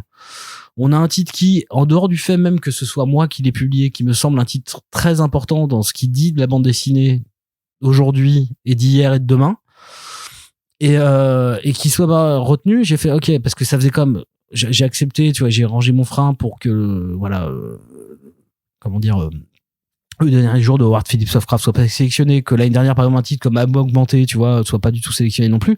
Tu sais bien après que ils reçoivent. Oui, non, mais c'est juste que là, cette année, je me suis dit, en fait, là, je suis quand même face à une problématique. Donc, de toute façon, j'avais décidé de potentiellement continuer à Angoulême, mais d'arrêter d'envoyer nos titres. Voilà, j'avais de toute façon décidé que là, c'est bon, j'arrêtais de jouer le jeu de ce truc-là. Donc je dois avouer que quand on a annulé, moi j'ai fait genre... En fait, on y va pour rencontrer les gens. C'est en fait ce qui va nous manquer, c'est ça, c'est de rencontrer les gens. Mais Angoulême, pour ce que c'était en termes de structure, et on va m'en vouloir encore une fois, je m'en fous un peu. Voilà. Ah, un petit point rouge sur ton front. C'est le sniper de Editis qui est là, qui est en face. Qui non, mais ça changera pas notre vie à nous. Non. Non. Même si, non, j'allais dire non, parce que même si vous vendiez beaucoup de bouquins, c'était quand même plus juste une façade, en fait, une belle devanture. Encore une fois, ça coûte des sous, et c'est pas grave. Ça, à la limite, c'est la partie qui... C'est intégré dans votre... c'est pas grave. Mais là, si on rajoute les problématiques de l'organisation, les problématiques humaines, managériales, et ainsi de suite, plus le fait qu'on n'ait pas de place dans l'écosystème, de représentation, en fait, du festival... Moi, à un moment donné, le festival disparaît. J'ai envie de te dire, ça ne change absolument rien à ma vie. Et de façon très pragmatique. Bah oui, c'est en fait, moi, je suis en mode, écoute, moi, j'investis tous les ans en tant que maison. On n'est pas reconnu, on n'est pas identifié, et en plus, c'est, tu vois, c'est les gens, même les auteurs veulent plus y aller. Je suis, bah, moi, faire enough, moi, j'arrête aussi, quoi. C'est très bien, tu vois. Moi, ça, à la limite, à titre personnel, ça m'arrange. D'accord, très bien. Et à la place, donc, par contre, vous ferez une tournée alors pour Yacoub. Alors oui. Parce que Yacoub, j'imagine, devait venir, puisque on va parler de 2026, mais le premier titre, c'est et lorsque ma vengeance s'abattra sur vous, and when I lay my vengeance upon thee en anglais. Donc, moi, quand j'avais fait l'article de ton programme, je me suis dit, ah bah, c'est en janvier, donc évidemment, Yacoub, on savait pas encore, quand j'avais sorti l'article. Non, c'était prévu. Il y avait déjà du boycott, mais on n'avait pas de nouvelles sur la non-annulation ou pas. Et donc, voilà, j'imagine que Yacoub devait venir à Angoulême de toute façon. Oui, complètement, voilà. Ça faisait partie des auteurs qu'on devait avoir. Et oui, bah, on a tout de suite, en fait, à partir du moment où on a dit, écoute, on n'y va pas, donc en plus, c'était un week-end très drôle, cette histoire d'annulation, parce que il a fallu qu'on réagisse très vite, et donc très rapidement, en fait, on s'est dit en interne, on s'est dit bon bah en fait pas grave, on fait une tournée quoi. Et donc on l'a monté vraiment, mais genre 2 jours après l'annulation, tu vois, on s'est dit qu'est-ce qu'on peut faire en termes de distance, en termes de machin. En plus, on voulait absolument rajouter des villes qu'on n'avait jamais fait, et notamment voilà, on va commencer la tournée par Strasbourg. Ah, en plus, j'allais te faire la blague, genre, est-ce que c'est Strasbourg? Eh bah oui, parce que le livre commence à Strasbourg, donc on a fait Strasbourg. Trop bien. Voilà, on sait, donc on commence à Strasbourg. Il faut m'engager comme guide touristique pour cette journée-là. Hein. Mais donc, ouais, on commence à Strasbourg, on fait Paris, et ensuite on fait Nantes, qu'on n'a jamais fait non plus avec aucun de nos artistes. Et après, on fait nos classiques, on fait Bordeaux et Toulouse. Et on fera quand même un joli tour, voilà, en France. Mais ça, voilà, on a été obligé de le monter très vite, parce que oui, ça, par contre, c'est vrai qu'on a toujours un titre qui sort en janvier, et que cette année c'était celui-ci, et que on voulait et en plus c'est ce qui me fait rire, c'est que même si on avait dû maintenir pour des raisons, parce qu'il peut y avoir, et alors ça par contre, si le groupe, ça je le dis très clairement, si le groupe avait décidé de manière générale de maintenir sa présence au festival pour des raisons sociopolitiques diverses et variées, je l'aurais fait, parce que tu vois, je peux pas non plus aller à l'encontre, tu vois, de décision. Mais non, le groupe a été très même plutôt moteur, tu vois, sur cette question-là, tu vois, de s'engager dans l'annulation en disant genre c'est pas grave, on comprend, on suit et tout, vraiment au niveau de la direction, quoi. Donc c'était plutôt sympathique, quoi. Mais en plus ça m'aurait fait rire, parce que même si on avait été obligé d'y aller, genre Yacoub, j'aurais dit il y a des problèmes, il m'aurait fait moi, me polish, voilà. Et ça m'aurait fait beaucoup rire aussi de le voir tout seul à son stand. Contre vous, bah t'aurais pu faire, nous on a quelqu'un, vous pouvez venir acheter nos bouquins, du coup, parce que nous on a un auteur qui peut. Mais non, mais à la fin, ouais, c'était devenu intenable. On voulait pas non plus, voilà, encore une fois, on voulait pas tu vois, dire aux auteurs non mais là en fait tu prends, enfin c'est pas bon pour toi, pour ton image, ça a aucun intérêt, tu vois, même si on a envie, c'est intéressant pour personne, quoi. Oui, ah bon, après t'as quand même, je pense, une bonne partie de la profession, même parmi les autrices et auteurs, qui étaient tout à fait au courant que pour certaines autrices et auteurs c'est vital en fait de venir à Angoulême, parce que c'est là où non seulement pour les indés notamment, ils vont vendre leurs bouquins. C'est pour eux que c'est plus. Ou en plus il y a un vrai maillage professionnel, un vrai réseautage aussi, et des rencontres à faire. Et c'est là que des projets se créent aussi. Enfin, c'est quand même quelque chose qui est important de façon, et donc c'est pas parce que, j'ose croire en tout cas, que c'est pas parce que certaines maisons ou certains auteurs et autrices venaient quand même que ça leur aurait valu d'être traités de il y a quand même des positions très fermes et très virulentes par moment que je peux comprendre. Mais bien sûr. Et que je peux aussi comprendre, tu vois, c'est pas la question. Donc je voulais pas non plus mettre des gens en porte-à-faux là-dessus, tu vois. Ouais. Tu vois.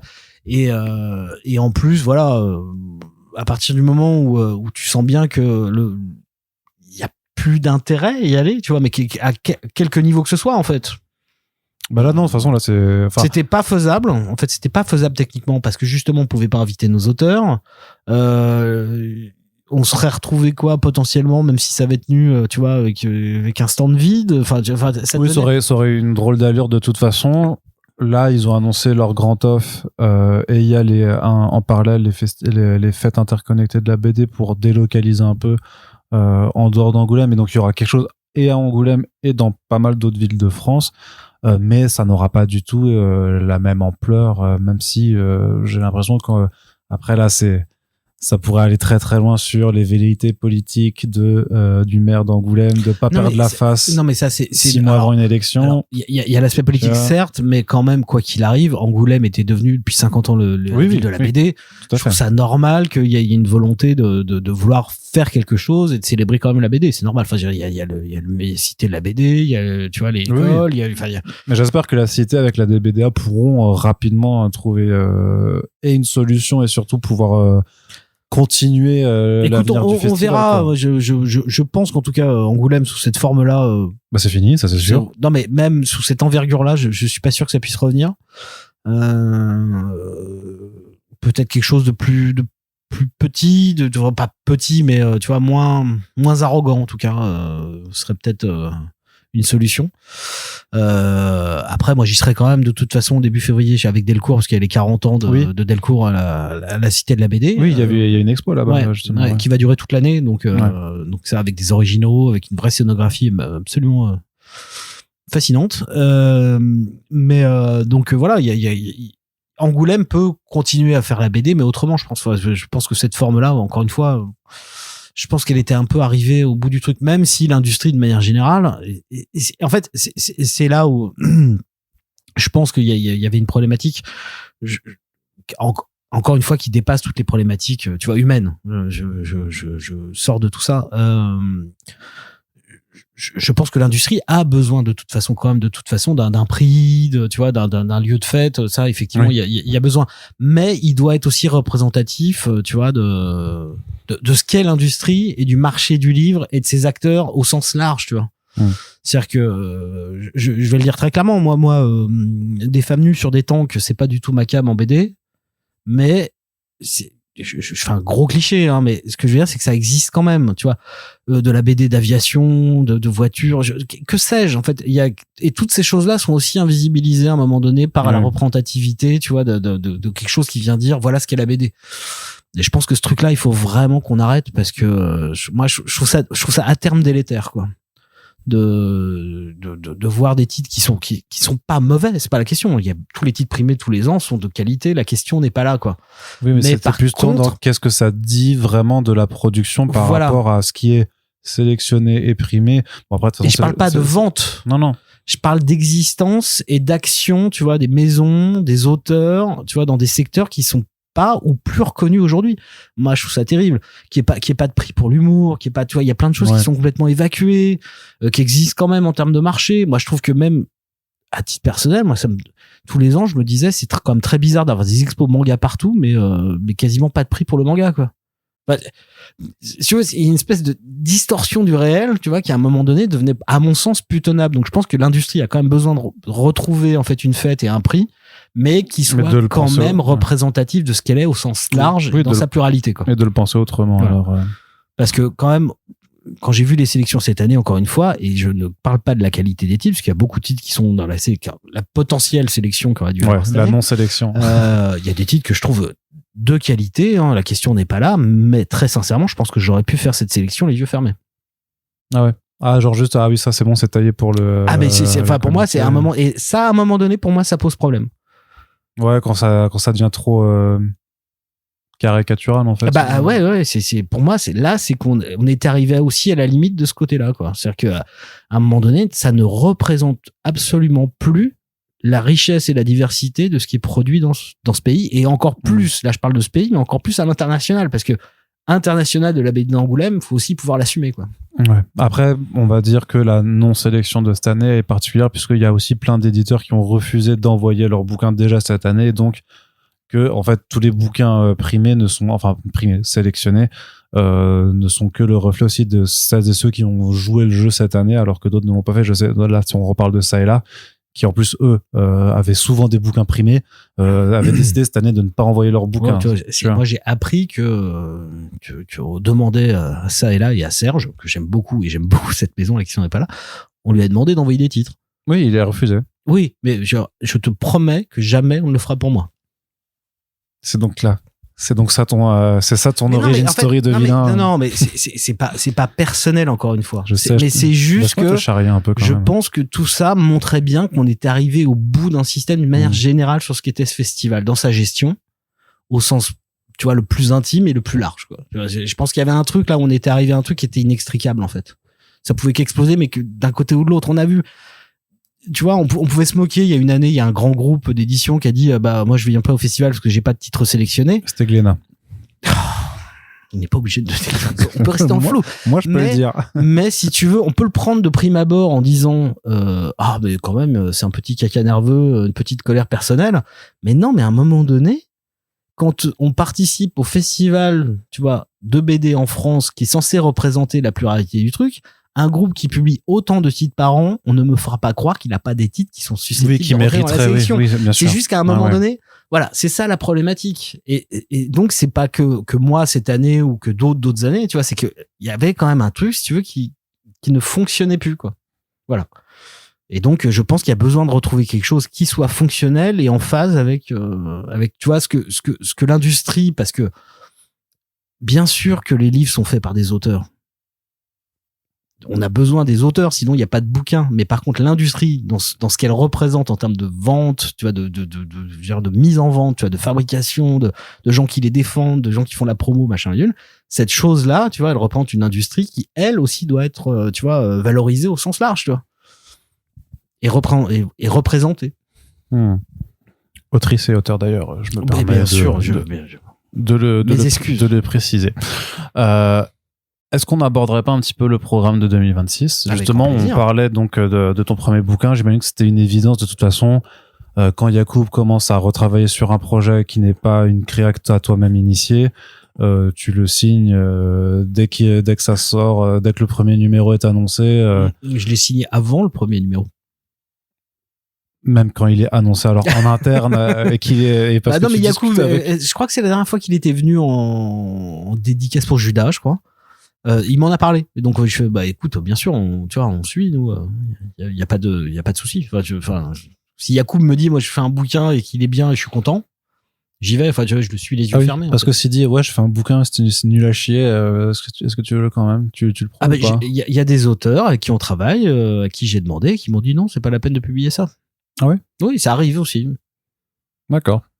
Parce qu'ils sont pas en confiance dessus. Non, c'est pas ça, mais il y a aussi des auteurs qui font des fois qui bossent, en fait. Tu vois, qui font en fait, c'est leur travail. Et ils ont pas envie nécessairement que ce soit le truc le plus défendu à l'extérieur.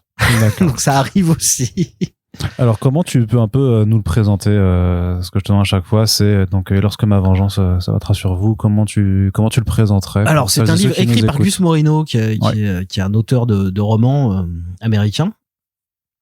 Et c'est une histoire, on va faire très court parce qu'en fait les points les plus importants sont ceux qui dénouent le récit, donc je peux pas les dire. Évite de spoiler. Voilà, quand même, mais bon, c'est une histoire d'exorcisme avec deux prêtres. Voilà, un prêtre qui a vécu un accident dramatique au début du livre, c'est-à-dire qu'en fait au moment du baptême d'un enfant, il noie l'enfant. En fait, je pense qu'il a pas noyé l'enfant, c'est juste que l'enfant a fait un anévrisme, voilà, ou quelque chose. Au moment du truc. Donc il est traumatisé, il est envoyé par le Vatican rejoindre un prêtre exorciste dans un pays imaginaire, dans une île, dans lequel il se passe des choses étranges. Et voilà, et ce prêtre qui exorcise des gens, en fait, a une pratique très particulière, et toute l'histoire est retrouver le passé un peu de cette île, de ce personnage, de cet exorcisme, et qu'est-ce que ça veut dire. Voilà. Et la question sous-jacente à tout le récit, c'est peut-on véritablement exorciser le démon, en fait? Ou est-ce qu'il n'y a pas quelque chose de caché dans cette idée-là, même de la part de l'Église? Non. Est-ce que le mal, on peut vraiment évacuer le mal, ou est-ce que, voilà. Comment il existe naturellement? Comment tu le classifierais? Moi, je trouvais, enfin, j'ai pas fini, j'avais lu les premiers numéros quand c'était sorti, mais je trouvais que c'était vraiment de la vraie épouvante, en fait, dans un registre un peu, tu sais, de cette horreur religieuse, en fait, de cette horreur un peu biblique, cette histoire de possession, de démons, mais qui s'intéresse aussi, un peu à la brutalité, en fait, de la façon dont c'est la première fois que je vois Yacoub faire des dessins vraiment d'horreur. Enfin, en tout cas, il va vraiment dans le gore, mais ce qui est rigolo, par contre, c'est qu'il a toujours référencé son gore. C'est-à-dire qu'en fait, si tu prends toutes les images, tu retrouves les références. Tu vois très bien où est-ce qu'il a été puisé. Alors c'est peut-être l'auteur, hein, je sais pas, j'en ai pas encore parlé avec lui vraiment sur le fond, en tout cas sur la forme en fait qu'il a voulu donner aux choses, mais on reconnaît du Carpenter, on reconnaît voilà des choses comme ça qui sont très évidentes quoi. Mais oui, c'est pas de l'eau, enfin pour plein de gens, ceux qui sont pas habitués au cinéma horrifique, ce sera déjà très très loin quoi. Ouais. Mais ça va pas non plus aussi loin que ça, faut pas exagérer. Mais il y a quelque chose de l'ordre du malsain dedans, dans lequel Yacoub se fait plaisir, et surtout que moi il y a une case qu'il a dessinée qui est je pense une des plus belles cases que j'ai vues dessinées par Yacoub, avec un reflet dans une vitre que je trouve absolument folle. C'est-à-dire que t'as le prêtre principal qui voit en fait au loin un berger tuer une vache. Et t'as le reflet de l'horreur du curé qui est de dos en fait. Enfin, c'est une image qui est absolument splendide quoi.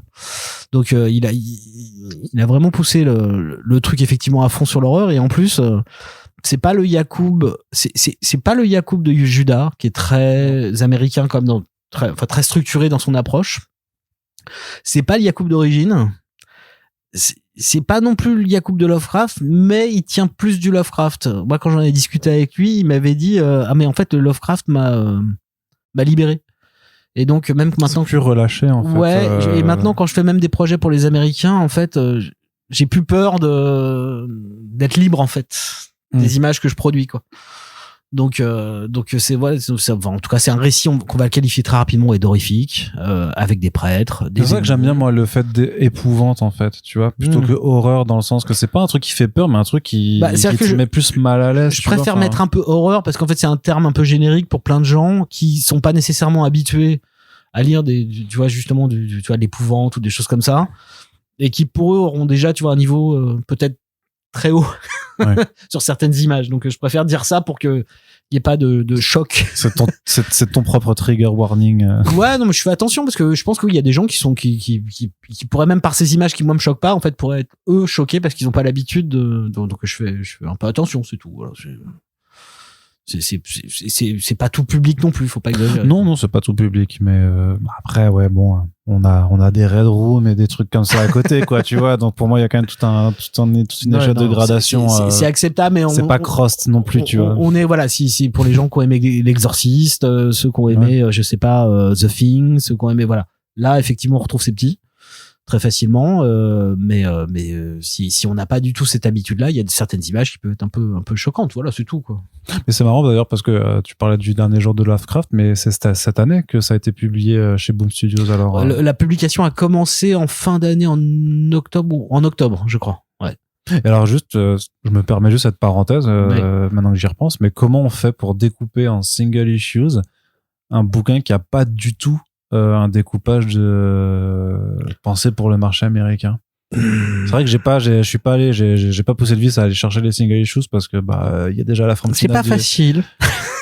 Comment est-ce que vous avez cheaté le public américain pour ça? Je sais pas. Enfin, je sais pas si c'est même toi qui a proposé le découpage, ou si c'est du côté de Boom qui ont juste cassé la tête pour faire ça. C'est eux qui l'ont proposé depuis le début. On a dit depuis le début, ça nous paraît très compliqué de faire 5. Et ils ont dit si. Au milieu, ils ont dit 4. On a fait c'est mieux. Et puis à la fin, je sais pas, peut-être que ça marche. Donc ils ont fait non, on va faire 5.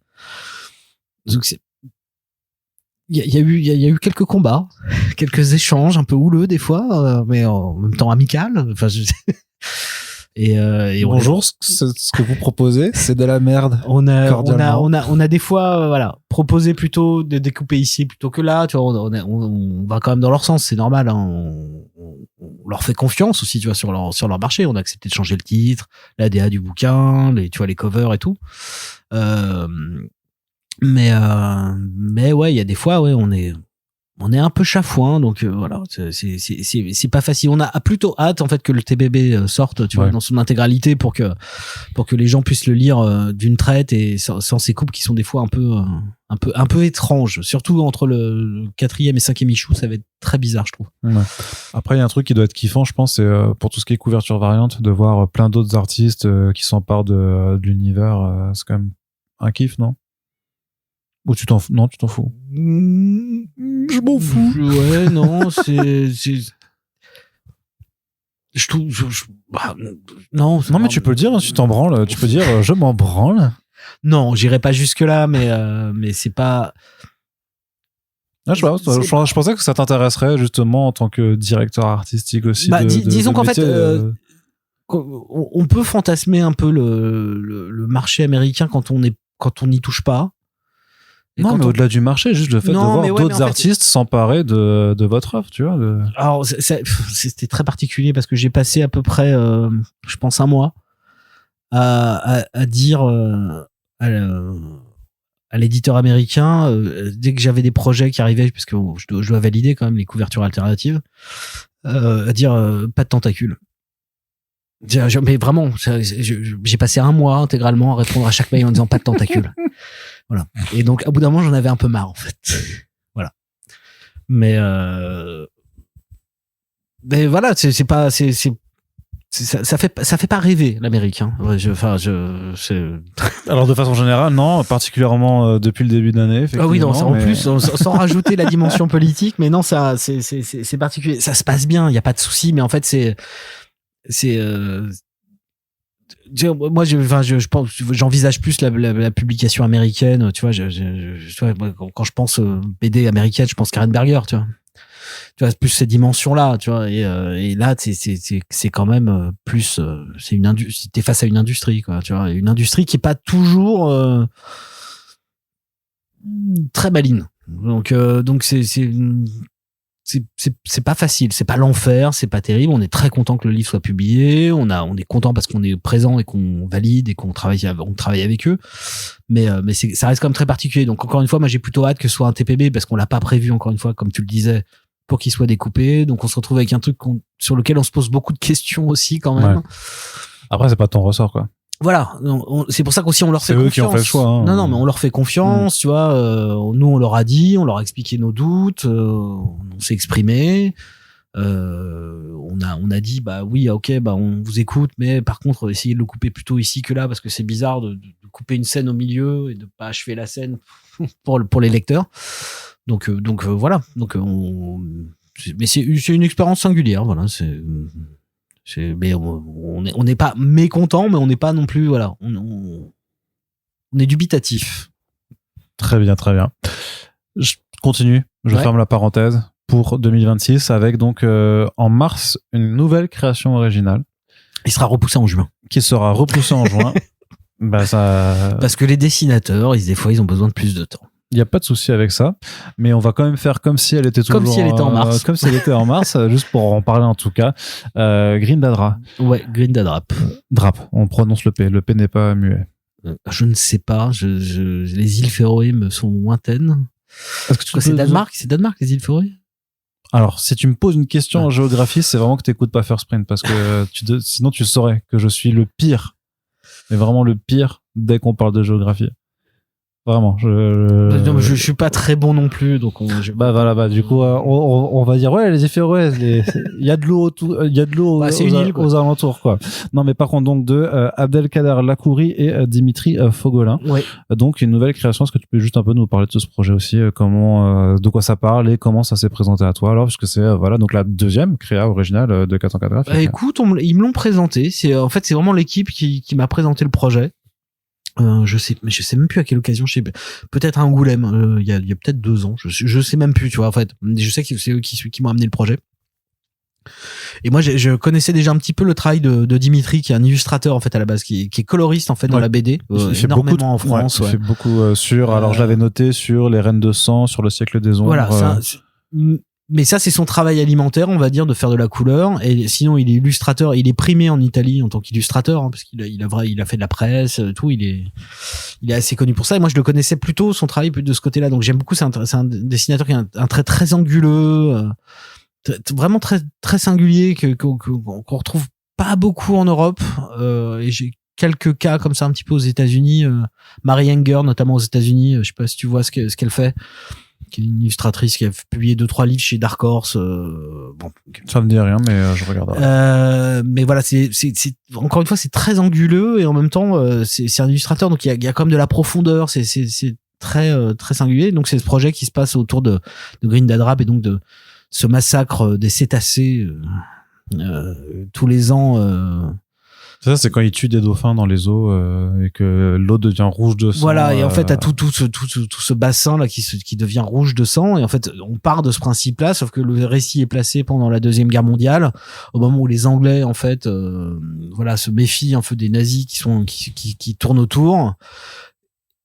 Et un personnage en fait qui fait partie de l'armée britannique, en fait sert un peu qui a grandi sur l'île, en fait sert un peu de pont en fait entre tout le monde, et on va naviguer en fait lentement en fait entre cette question de guerre, ce massacre donc des cétacés, et une folk horreur plus traditionnelle en fait qui est pour en fait le sous-entendu étant que si on tue tous ces animaux tous les ans, c'est parce qu'il faut nourrir quelqu'un aussi, tu vois, quelque chose, une entité, un passé, quoi. Ah.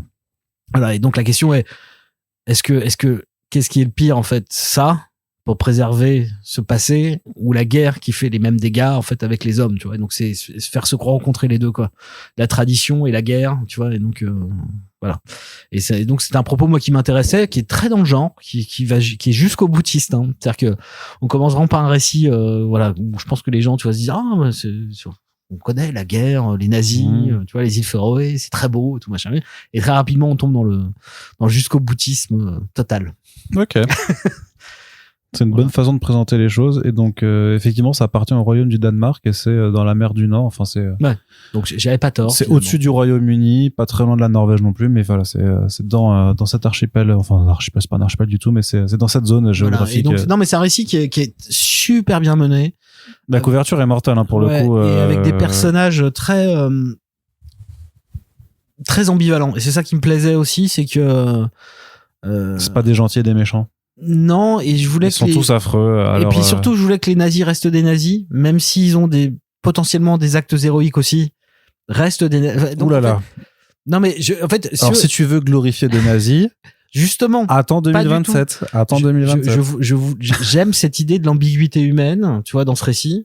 Et un nazi qui agit bien reste un nazi. Et c'est ça qui m'intéresse, en fait.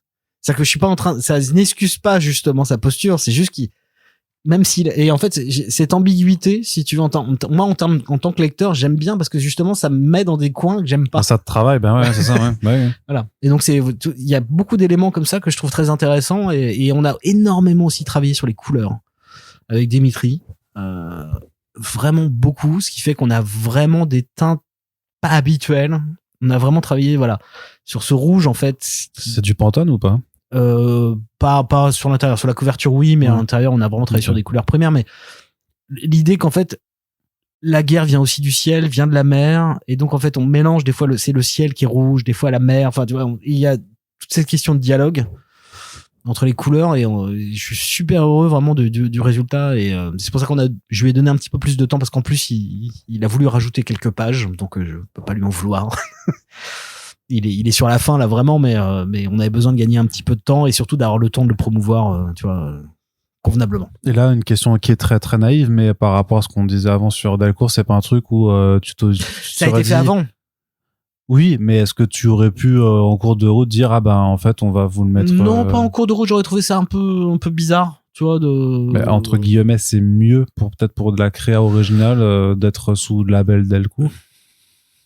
Non, pour le coup alors peut-être que je me plante, hein, mais non, je crois pas, parce que c'est des jeunes auteurs, Enfin, en tout cas, ils sont pas identifiés. Ouais. Et je pense que Guy est plus à l'aise quand même avec le fait d'avoir des auteurs qui ont déjà travaillé, tu vois, quand même, ou qui ont un environnement spécifique. Je pense pas que ce genre de folk horror aurait eu sa place, surtout avec ce trait, encore une fois, qui est très singulier, c'est pas commun comme approche graphique, hein. Donc non, je pense que, mais par contre, je pense que Abdelkader est un auteur qui a des choses à dire. Il écrit bien, il a beaucoup d'envie, beaucoup de désir et tout, donc je pense que c'est quelqu'un qu'on retrouvera que je sois chez Delcourt ou ailleurs. Je pense qu'il a une carrière. Ouais, je pense qu'il a les capacités de prétendre à une carrière. Très bien. Donc ça, c'était en mars, mais en fait, ce sera en juin. Donc il y a pas de souci, on restera patient, on sait ce que c'est les créations originales. Voilà. Il sortira pour mon anniversaire. Non. Oui. Alors ça, on s'en fout, Nicolas, hein, quand même. Ton égocentrisme là, ça commence à bien faire. Hein. Faut arrêter maintenant. Hein. Non, donc par contre après, on a une petite dose de tremblement. C'est Tremor Dose en anglais, oui. Avec une couverture qui est très très différente de celle de l'édition VO, oui. En l'occurrence. Et pareil, là on est dans une forme d'horreur aussi, j'ai l'impression.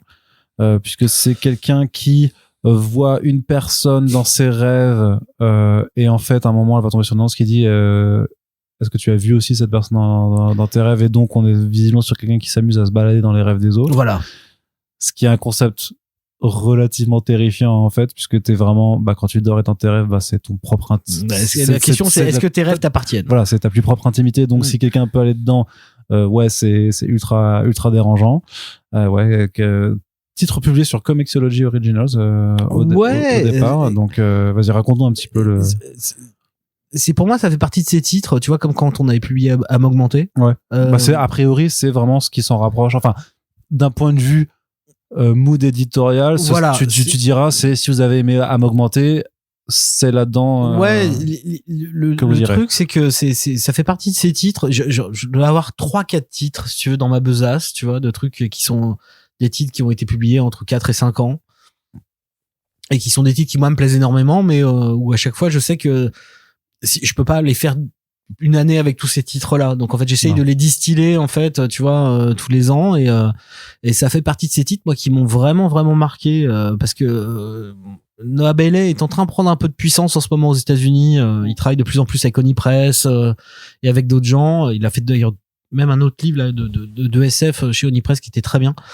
Il est en train de monter en puissance, et il a un trait, une espèce de fusain noir qui est très étrange, qui est un peu évanescent mais en même temps très défini, qui navigue entre le manga et le comics, entre le mainstream et l'indé. Et donc c'était effectivement cette histoire de rêve, de personnages qui parcourent les rêves des autres, et donc tout le récit bien sûr cherche à retrouver l'origine de ce personnage, quoi, et pourquoi est-ce que tout le monde rêve de lui en fait. Et effectivement on est dans le monde du rêve, donc c'est pas de l'horreur, mais effectivement c'est tu vois des sensations, des moments très angoissants et très dérangeants, parce qu'en fait le réel n'existe plus quand t'es dans le rêve, donc tu peux te mettre à vomir des lapins, je sais pas. Mais c'est tout en noir et blanc, et moi il m'a énormément marqué quand ce titre était sorti chez Comixology. Je pensais en fait que vu que à l'époque, hein, bien sûr, je travaillais pas encore chez Delcourt. Thierry avait signé un deal avec Comixology, Originals. Originals. Et moi, en fait, un des premiers trucs que j'ai fait quand je suis arrivé chez Delcourt, c'est que je suis arrivé voir Thierry. J'ai fait bon, écoute Thierry, moi si je veux pas faire ce titre-là, je sais que tu l'as dans ton catalogue, je le fais. Et en fait, il s'est avéré qu'en fait le titre était trop vieux, et donc les auteurs avaient récupéré leurs droits. Donc en fait, on a dealé directement avec eux. Donc j'aurais pu leur proposer ce titre, cette couverture qu'ils ont beaucoup aimé, et avancer là-dessus, quoi. Et non, moi je suis super content. Là, encore une fois, je peux pas trop en dire parce que vraiment c'est un titre qui est autour du rêve, de l'angoisse et aussi du rêve, mais tu vois de la beauté du rêve. Hein. Il y a les deux, tout se mélange. Et la fin est très surprenante, vraiment. On s'y attend pas pendant tout le récit. Parce que là, on peut pas dire à la fin c'était un rêve, puisque c'est déjà dans un rêve. Donc ça marche pas. Ah. Ou alors c'était dans un rêve, dans un rêve, dans un rêve. Bah justement, je laisse les gens Et là, tu découvrir. es dreamceptionné découvrir le complètement. truc. Et non, c'est un titre qui est très singulier, mais voilà, qui répond pour moi effectivement la forme des titres comme âme augmentée, qui sont des titres qui sont très étranges, en même temps accessibles, mais en même temps un peu dérangeants. Et moi j'aime bien ces titres-là, tu vois, qui te mettent dans des zones un peu inconfortables et en même temps confortables. Tu sais pas trop comment les juger et voilà, je suis content de le faire cette année. Il m'en reste après, tu vois, genre deux, trois autres un peu bizarres comme ça. Pas forcément bizarres, mais en tout cas qui sont à mon sens les titres les plus excitants que les Américains peuvent produire. Hot take. Ouais. Ces Américains de nulos là qui produisent rien d'excitant. Non, mais tu sais, moi j'ai du mal. C'est pour ça que je fais beaucoup plus de choses, parce que moi j'ai du mal quand même de trouver tous les ans en tout cas des nouveautés suffisamment à titre personnel, suffisamment riches dans ce que j'attends d'un titre pour le publier. Donc c'est pour ça que je garde aussi des titres plus anciens, et après il faut que ça tombe au bon moment, quoi. Ouais. Mais c'est marrant, pourquoi t'as pas voulu reprendre la couverture originale, parce que je trouve qu'elle fonctionne bien avec cet assemblage. Enfin, non, moi je la trouvais pas parlante du tout. Moi je la trouve voilà. Et je voulais que ce soit je voulais. C'est une couverture qui existait ailleurs alors, ou enfin non, non, c'est moi qui t'ai construit. Ouais, ça tu l'as fait des novo, quoi. Enfin ex nihilo même. Bah je leur ai proposé, je l'ai construit en fait avec des morceaux que j'avais trouvés sur le web. Et déjà j'ai changé le titre parce que Tremordos c'est dose de tremblement très basique, et donc je trouvais qu'en termes littéraires, tu vois, une petite dose de tremblement donnait plus de dynamique. Et j'ai gardé toutes leurs idées parce qu'en fait il y aura un vernis sélectif parce qu'il y a rêve, dors, réveille-toi, machin, tu vois, qui sont écrits derrière le personnage, et ils seront juste en vernis sélectif, tu vois, pour que tu les vois pas vraiment en fait. Donc j'aurais proposé aussi tout ça, tu vois, il y a un discours autour. Voilà, mais ce sera le titre le plus singulier, en tout cas dans son approche narrative. Bah pourtant, si on passe au suivant, Morth Valis de EPHK, ça a l'air aussi très singulier en l'occurrence, ça. Alors, je sais que EPHK, parce qu'il faut pas que je me plante et que je dise, tu vois, je dévoile son vrai prénom, son nom d'auteur. Francis. Le fameux. Lui, il me dit Marc Valis. Marc. Ouais. Ok. Alors, donc c'est donc après une rivière martienne qui s'appelle comme ça en fait. C'est très bien. Moi ça me va, c'est juste que je le prononce. Moi aussi j'ai tendance à dire Morph Valis. La meilleure phonétique que les lettres m'inspirent. Ça fait très langue Klingon. C'est quand on est. Après Marc Valis, très bien. Ce sera beaucoup plus simple. Voilà. Mais je pense que j'imagine que tu auras l'occasion de le rencontrer. Bah j'espère bien. D'autant plus qu'il a annoncé là, ils viennent d'annoncer un nouveau titre qui dessine. Ah non, chez Image là. Chez Image, ouais. Son île avec des jeunes femmes. Ouais, c'est ça qui a l'air bien débile un peu, mais. Oui, non, il assume complètement. Oui, moi c'est macabre. Voilà, c'est complètement macabre. Il a un côté très pulp dans son approche du dessin. Moi j'ai lu ce titre-là quand il est sorti. Il est sorti la même semaine que Edra, d'ailleurs chez Image, pour la petite histoire. Et après je sais plus qui nous a mis enfin en tout cas on m'a dit, mais en fait il est français, il habite à Avignon. Et je sais plus comment, à un moment donné, en fait, on s'est retrouvé à échanger. Non, je vais faire une blague en disant, vous êtes retrouvés sur le pont d'Avignon, mais pardon, je te laisse poursuivre. Ah oui, c'était nul. Mais mes blagues sont nulles. c'est reconnu.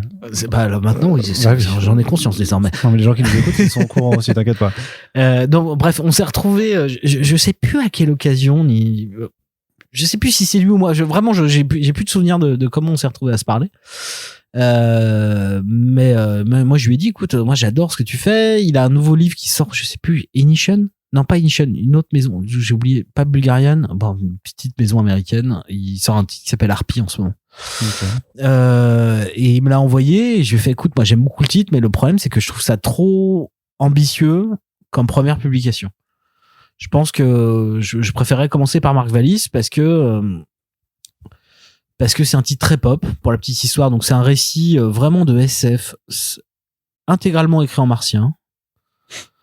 C'est important. C'est-à-dire qu'il n'est pas traduit, quoi. C'est une fausse langue tout du long. C'est en martien. Enfin, ça, c'est du martien, pardon. Je respecte. Mes excuses à tous les martiens qui nous écoutent. Et donc c'est vraiment une aventure pulp SF qui débute vraiment avec une espèce de combat. Voilà, il y a une tour, un pilote est lancé parce qu'il y a un autre vaisseau ennemi, il se tire dessus, il s'écrase. C'est un peu comme Enemies, le vieux film de SF des années 80. Enfin, un peu cette forme-là. Donc c'est un truc, voilà, une espèce de course en fait, poursuite entre deux personnages. Je peux pas révéler ce qui se passe sur le truc, mais en gros, on est vraiment sur la pulp, sur un récit pulp SF 13 années 60-70, tu sais, avec un mindfuck, tu vois, où tu fais ah mon dieu, mais ça, c'est pas du tout pourquoi en fait, voilà. Et moi je lui ai dit mais moi j'ai envie de faire ça, et je fais mais par contre moi il me faut une suite quoi. Oui, parce que l'originalité de ce projet, c'est qu'en fait le premier tome a été publié chez Image Comics, mais pas le deuxième. Donc c'est à la fois un achat de droit techniquement et en même temps une créa originale, puisqu'en fait en tout cas la suite est inédite pour le moment. C'est nous qui produisons la suite avec lui, et l'idée ça c'est quand même pas banal. Bah ouais, et en plus encore une fois là tu vois, je voulais vraiment trouver quelque chose de nouveau et d'excitant même pour moi en termes de publication, donc ce sera du souple, un format manga mais plus façon Cornelius, donc vraiment très grand manga avec un bandeau intégré pour voilà. Il y aura un format très original pour nous, et ça sort à 2 semaines d'écart. C'est-à-dire le tome 1 et le tome 2. Okay. Parce que justement il y a une question d'énergie dans ce récit, que la suite a encore cette côté énergique, et je voulais qu'en fait que le lecteur aussi participe, tu vois, techniquement de cette espèce d'énergie. Donc ça, je crois qu'on va vendre il fait 140 pages par là, je crois 136, et on fait ça à 14,50 € mais avec une belle vape quoi. Il a un super dessin, il a un dessin très pin-up, mais ce que j'aime justement, ce que j'aime chez les dessinateurs de pin-up de femmes, tu vois, un peu dénudées et tout, ce que j'aime chez lui, c'est qu'il dessine les femmes même dans des poses lascives, me donne le sentiment qu'il parle pas de sexualité. C'est-à-dire qu'en fait, il est vraiment sur le rapport de la beauté du corps féminin, mais jamais dans son ultra sexualisation. Il y a une espèce de limite que je trouve très agréable. C'est-à-dire que voilà, c'est des belles femmes, il y a des seins, il y a des fesses, mais on n'est pas dans le voyeurisme. Tu vois, je sais pas, il y a vraiment un respect, si tu veux. Bah c'est du non male gaze peut-être, alors c'est qu'il arrive à franchir cette limite entre effectivement. Bah je sais pas, pour moi il arrive à trouver cette espèce d'équilibre. Mais est-ce qu'il fait ça avec les corps masculins aussi ou non? Il dessine très peu d'hommes. Bah. Ah bah voilà. Mais par contre, il y a quelque chose qui m'a fasciné chez lui, je lui ai dit, c'est que tous ses projets personnels tournent autour du temps. Du temps. Voilà, et on en parlait beaucoup parce que on doit avoir à peu près, il est peut-être un peu plus jeune que moi, de quelques années. Quoi. Donc il est vieux quand même, ouais, mais. Merci. mais en fait, il a beaucoup fait de l'indépendant. Il a voyagé beaucoup. Il a travaillé à Taïwan, à Berlin. Pendant des années, en fait, il a voyagé pendant des années partout. Et en faisant, tu vois, des fanzines, et tu vois, en produisant beaucoup. Et en fait, là, il est à l'âge, en fait, où il a envie de se poser pour enfin faire des projets, en fait, à lui, personnels. Et donc, il est poursuivi par l'idée du temps. Et même dans ses récits, il parle de temps. Comme si, en fait, il lui restait. Il savait qu'il avait un nombre de livres potentiels à faire.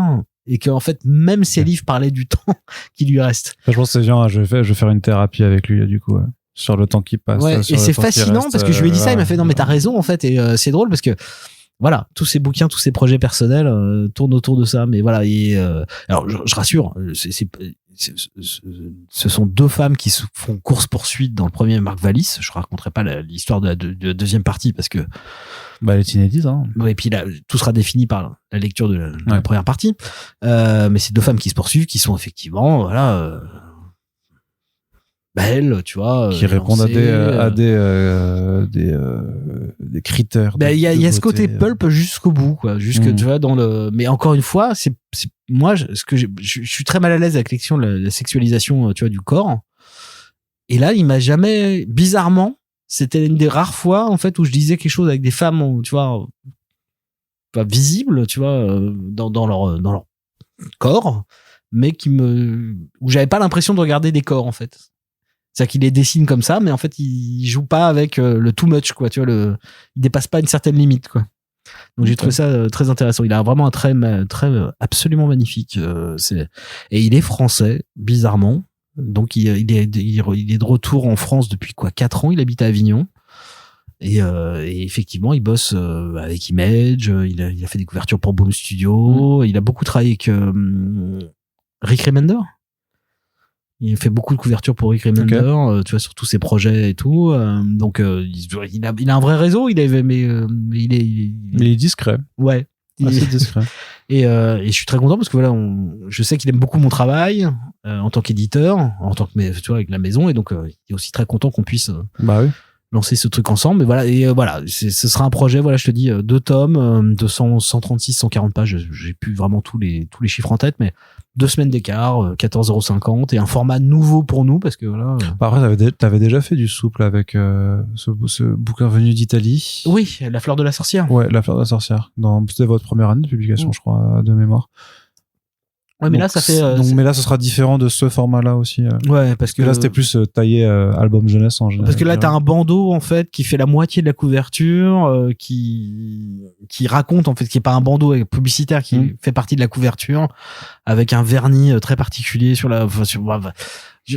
On raconte une histoire aussi avec la couverture et avec ce format, et je trouve ça très intéressant pour nous de aussi sortir de notre zone de confort et de proposer autre chose, même en termes de récit et en termes de format, quoi. Ok. Donc 404 graphiques dans le rayon manga. Ah non, c'est pas du manga du tout. C'est de la couleur, c'est pas du tout. Oui, mais c'est du souple, et t'as mentionné. Non, j'ai fait un rapport au format des Gegeketo no Kitaro chez Cornelius. Voilà. C'était l'idée. Ah oui. Et du coup, les libraires, ils vont voir, ils vont faire. Ah oui, c'est comme Cornelius. Donc c'est du manga, mais en couleur, et qui se lit pas de je pense de pas gauche que à les gens droite. font ce rapport-là. Mais non, mais par contre, ça me permet de faire une transition toute trouvée. Oui. Puisque le dernier bouquin que vous avez annoncé, à date en tout cas, c'est pas impossible qu'il y ait quelque chose qui se rajoute ou pas. Non, je pense pas. Surtout pas avec le marché en ce moment. Ouais. Pas prendre de risques. Mais donc, une autrice qui est coréenne, qui s'appelle Q. Oui. Et donc, le bouquin s'appelle littéralement Tranche de vie. Ouais. Donc, j'imagine que c'est de la tranche de vie. Voilà. Non, là, il n'y a pas de mensonge sur le titre, mais. Encore une fois, voilà, c'était un projet aussi... sur lequel moi j'ai eu le plus de mal à trouver un peu des informations au final sur elle. Faut le faire en coréen, c'est pas facile. Bah ça je sais pas faire, effectivement. J'ai plein de qualités, pas le coréen. Écoute, c'est un projet qui a été pour le coup lancé par Bulgarian Press en fait en financement participatif, qui est une petite maison qui a aussi fait du Jesse Lonergan. D'accord. Qui est vraiment une maison très indépendante, et moi je connaissais Q en fait parce que j'avais vu quelques dessins passer sur les réseaux. C'est parce que elle fait pas vraiment de BD, elle fait beaucoup de dessins illustratifs. Illustration, ouais. Donc c'est QQU. Ouais. Et donc forcément pour faire des recherches, c'est pas facile. Horrible, c'est horrible. Et donc ils ont annoncé ce projet, je les ai contactés parce que j'ai craqué tout de suite sur la couverture et sur ils m'ont envoyé le livre, et là j'ai trouvé ça génial parce que c'est tranche de vie, parce que c'est donc Q qui dessine en fait tous ces petits moments quotidiens de la vie qu'on a tendance à oublier mais qui sont magiques. C'est la lumière qui glisse entre les doigts, les changements de saison, tu vois. La première gorgée de bière alors. Bah oui. Là on y est vraiment. On parlait tout à l'heure, effectivement. Non mais donc c'est vraiment tous ces petits moments de vie qu'on a tendance à plus regarder, et en fait ces dessins nous forcent à les re-regarder de nouveau en fait. Et donc c'est tous ces petits moments, tous ces moments de tranche de vie en fait, qui sont absolument fabuleux. La lumière qui l'été en fait, tu vois, circule sur le corps et en fait raconte une histoire si on y fait attention, comment elle circule sur notre corps parce qu'elle bouge en fonction des heures. Tous ces petits détails, et c'est que des petites histoires, tu vois, en 4 cases maximum. Ah oui. Ouais. Ok. Et avec des fois un petit peu de texte, mais vraiment c'est très léger. On se rapproche peut-être même un peu dans la forme de Duns en fait, du coup, avec. Alors on n'est pas dans le le format, aussi, mais dans l'histoire courte, tu vois ce que je veux dire. On est plus, moi, ça me fait plus penser au dessin de Will, dans une autre vision, si tu veux. D'accord. Mais en fait, c'est cette capacité, si tu veux, de certains auteurs de pointer du doigt ce qu'on voit plus, ou ce à quoi on fait pas attention, et de nous dire mais vous voyez, c'est beau en fait. Et elle le fait d'une manière vraiment simple, et moi j'ai craqué littéralement, et je me suis dit mais c'est génial, et j'ai pas du tout pensé, tu vois, parce que après tu vois, on m'a dit mais en plus la Corée c'est génial en ce moment, tu vois, c'est le buzz machin. Alors la K-pop Demon Hunters, t'es au courant. Après je pense que Tu m'arrêteras. Est-ce que j'outrepasse mon rôle si je te dis que je suis sûr que ta fille elle kiffe Ah non, c'est mon petit de 7 ans qui c'est ton petit, adore. d'accord, ok, très bien. Mais c'était sûr que tu as été mise en contact. Vu que t'as des enfants, c'est sûr que tu n'as pas pu y échapper. Hein. Ah bah non, j'ai pas pu y échapper. Et je n'ai pas trouvé ça désagréable, à part la musique qui, au bout d'un moment, me tape sur le système. Mais sinon, visuellement, c'est très... Je te vois tellement faire des chorégraphies et tout. Ah oui, c'est vrai. Mon Dieu, quel enfer. Même les gens maintenant vont traumatiser. Pardon. Mais bref, voilà. Donc j'ai pas du tout pensé, tu vois, au début, j'ai vraiment craqué. J'ai eu, en plus, j'ai vraiment le même sentiment que quand j'ai découvert Au-dedans. Quand je l'ai lu la première fois, quand je l'ai découvert. Et ça m'a fait vraiment ce même sentiment de fraîcheur, quoi. Et je me suis dit, moi, ça m'a fait du bien. Et je me suis dit, c'est le genre de bouquin qui fait du bien. Et je me suis dit, vu l'environnement global, c'est le genre de bouquin c'est un cadeau pour tout le monde, en fait. Tu vois, c'est retrouver un sourire, tu vois. Un livre feel good. Oui, il y a un truc comme ça, mais qui est pas cucu. C'est-à-dire qu'en fait, il a pas ce côté qui pourrait être, tu vois, genre bien-être un peu idiot. C'est vraiment, vu que c'est que des situations de vie, tu te retrouves naturellement dedans parce que tu vois, toi aussi t'as passé ta main, tu vois, dans les feuillages avec la lumière qui passe. Toi aussi, t'as regardé la neige fondre, tu vois, quand le temps change. Enfin, t'as vu de la neige toi récemment ici en France? Mais mon Dieu. Dans cette région là particulièrement, moi ça me manque un peu. Non mais voilà. Et ou alors tu vois quelle position prend un chat, tu vois, en fonction des saisons. Enfin, tu vois comment il change d'endroit parce que là le soleil change. C'est que des petites choses simples. Et ça, ce sera quoi? Ce sera en souple aussi alors?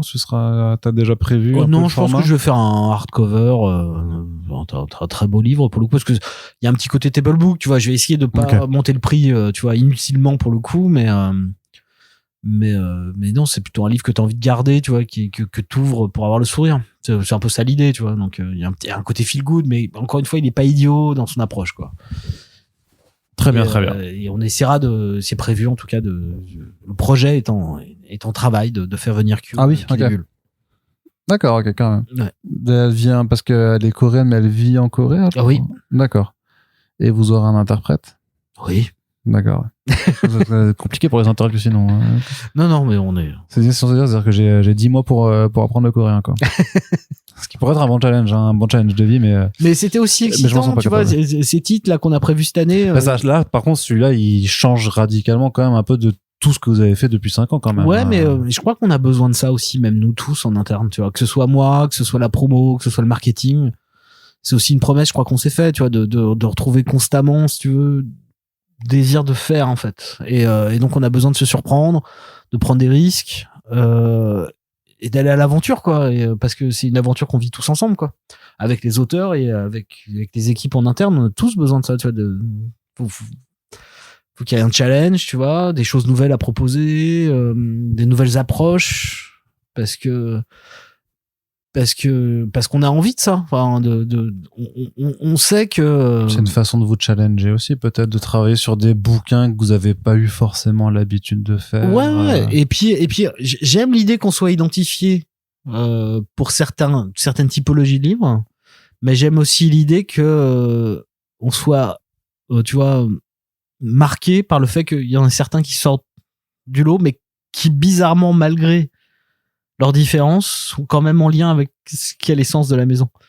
J'ai cette espèce de ce que vous pensez voir, ça y est, enfin c'est présent, mais on peut aussi essayer de le dire autrement. Okay.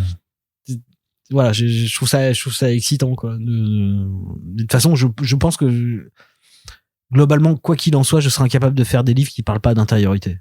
En tout cas, de qu'est-ce que c'est d'être au monde. Je crois que je serais incapable mais j'ai besoin par contre de trouver d'autres formes et d'autres voies et d'autres façons de le dire, quoi. Et donc je suis toujours très excité à l'idée de trouver des auteurs qui ont une approche qui me surprend aussi et de me dire ouais, mais c'est ça paraît différent, mais en fait c'est cohérent. Ouais. Il y a un lien. Il y a un lien avec notre ligne éditoriale. Voilà. Très bien. Écoute, ça c'en est tout pour le programme de 2026. Donc, de toute façon, on verra les bouquins sortir au fur et à mesure des mois qui arrivent. Il y a l'ensemble du programme qui est dans un article que j'avais fait sur Comics Blog, de toute façon, donc que vous pouvez retrouver dans la description si vous voulez les visuels des couvertures. Alors, il y en a certaines qui sont déjà des couvertures pour votre version, sinon c'est juste les visuels des couvertures VO que j'ai retrouvées. Ça vous fera une petite idée un petit peu de l'approche visuelle de chacun de ces titres. Et puis, on se retrouvera de toute façon d'ici un an pour faire le bilan de l'année écoulée. En espérant que ça ce sera encore, ce sera mieux, en tout cas, pour tout le monde. Hein. J'espère qu'on sera tous vivants, déjà. c'est ma seule crainte, en vrai. Non, et puis peut-être qu'on pourra aussi commencer à parler de création aussi du côté de du retour de Yacoub et de Romuald, de tout ça, ouais. de plein d'autres choses. Mais en tout cas, je te remercie de m'avoir accordé du temps, comme tu le fais à chaque fois, de te prêter à cet exercice de discussion au long cours. Merci encore à toi. Et si je refais le laïus en début de ce podcast, si vous appréciez ces émissions, n'hésitez pas à les partager, à le faire savoir. C'est par vos recommandations et par votre partage et votre soutien qu'on continuera d'exister en tant que média et qu'on pourra même être découvert, puisque c'est un peu ça le but aussi.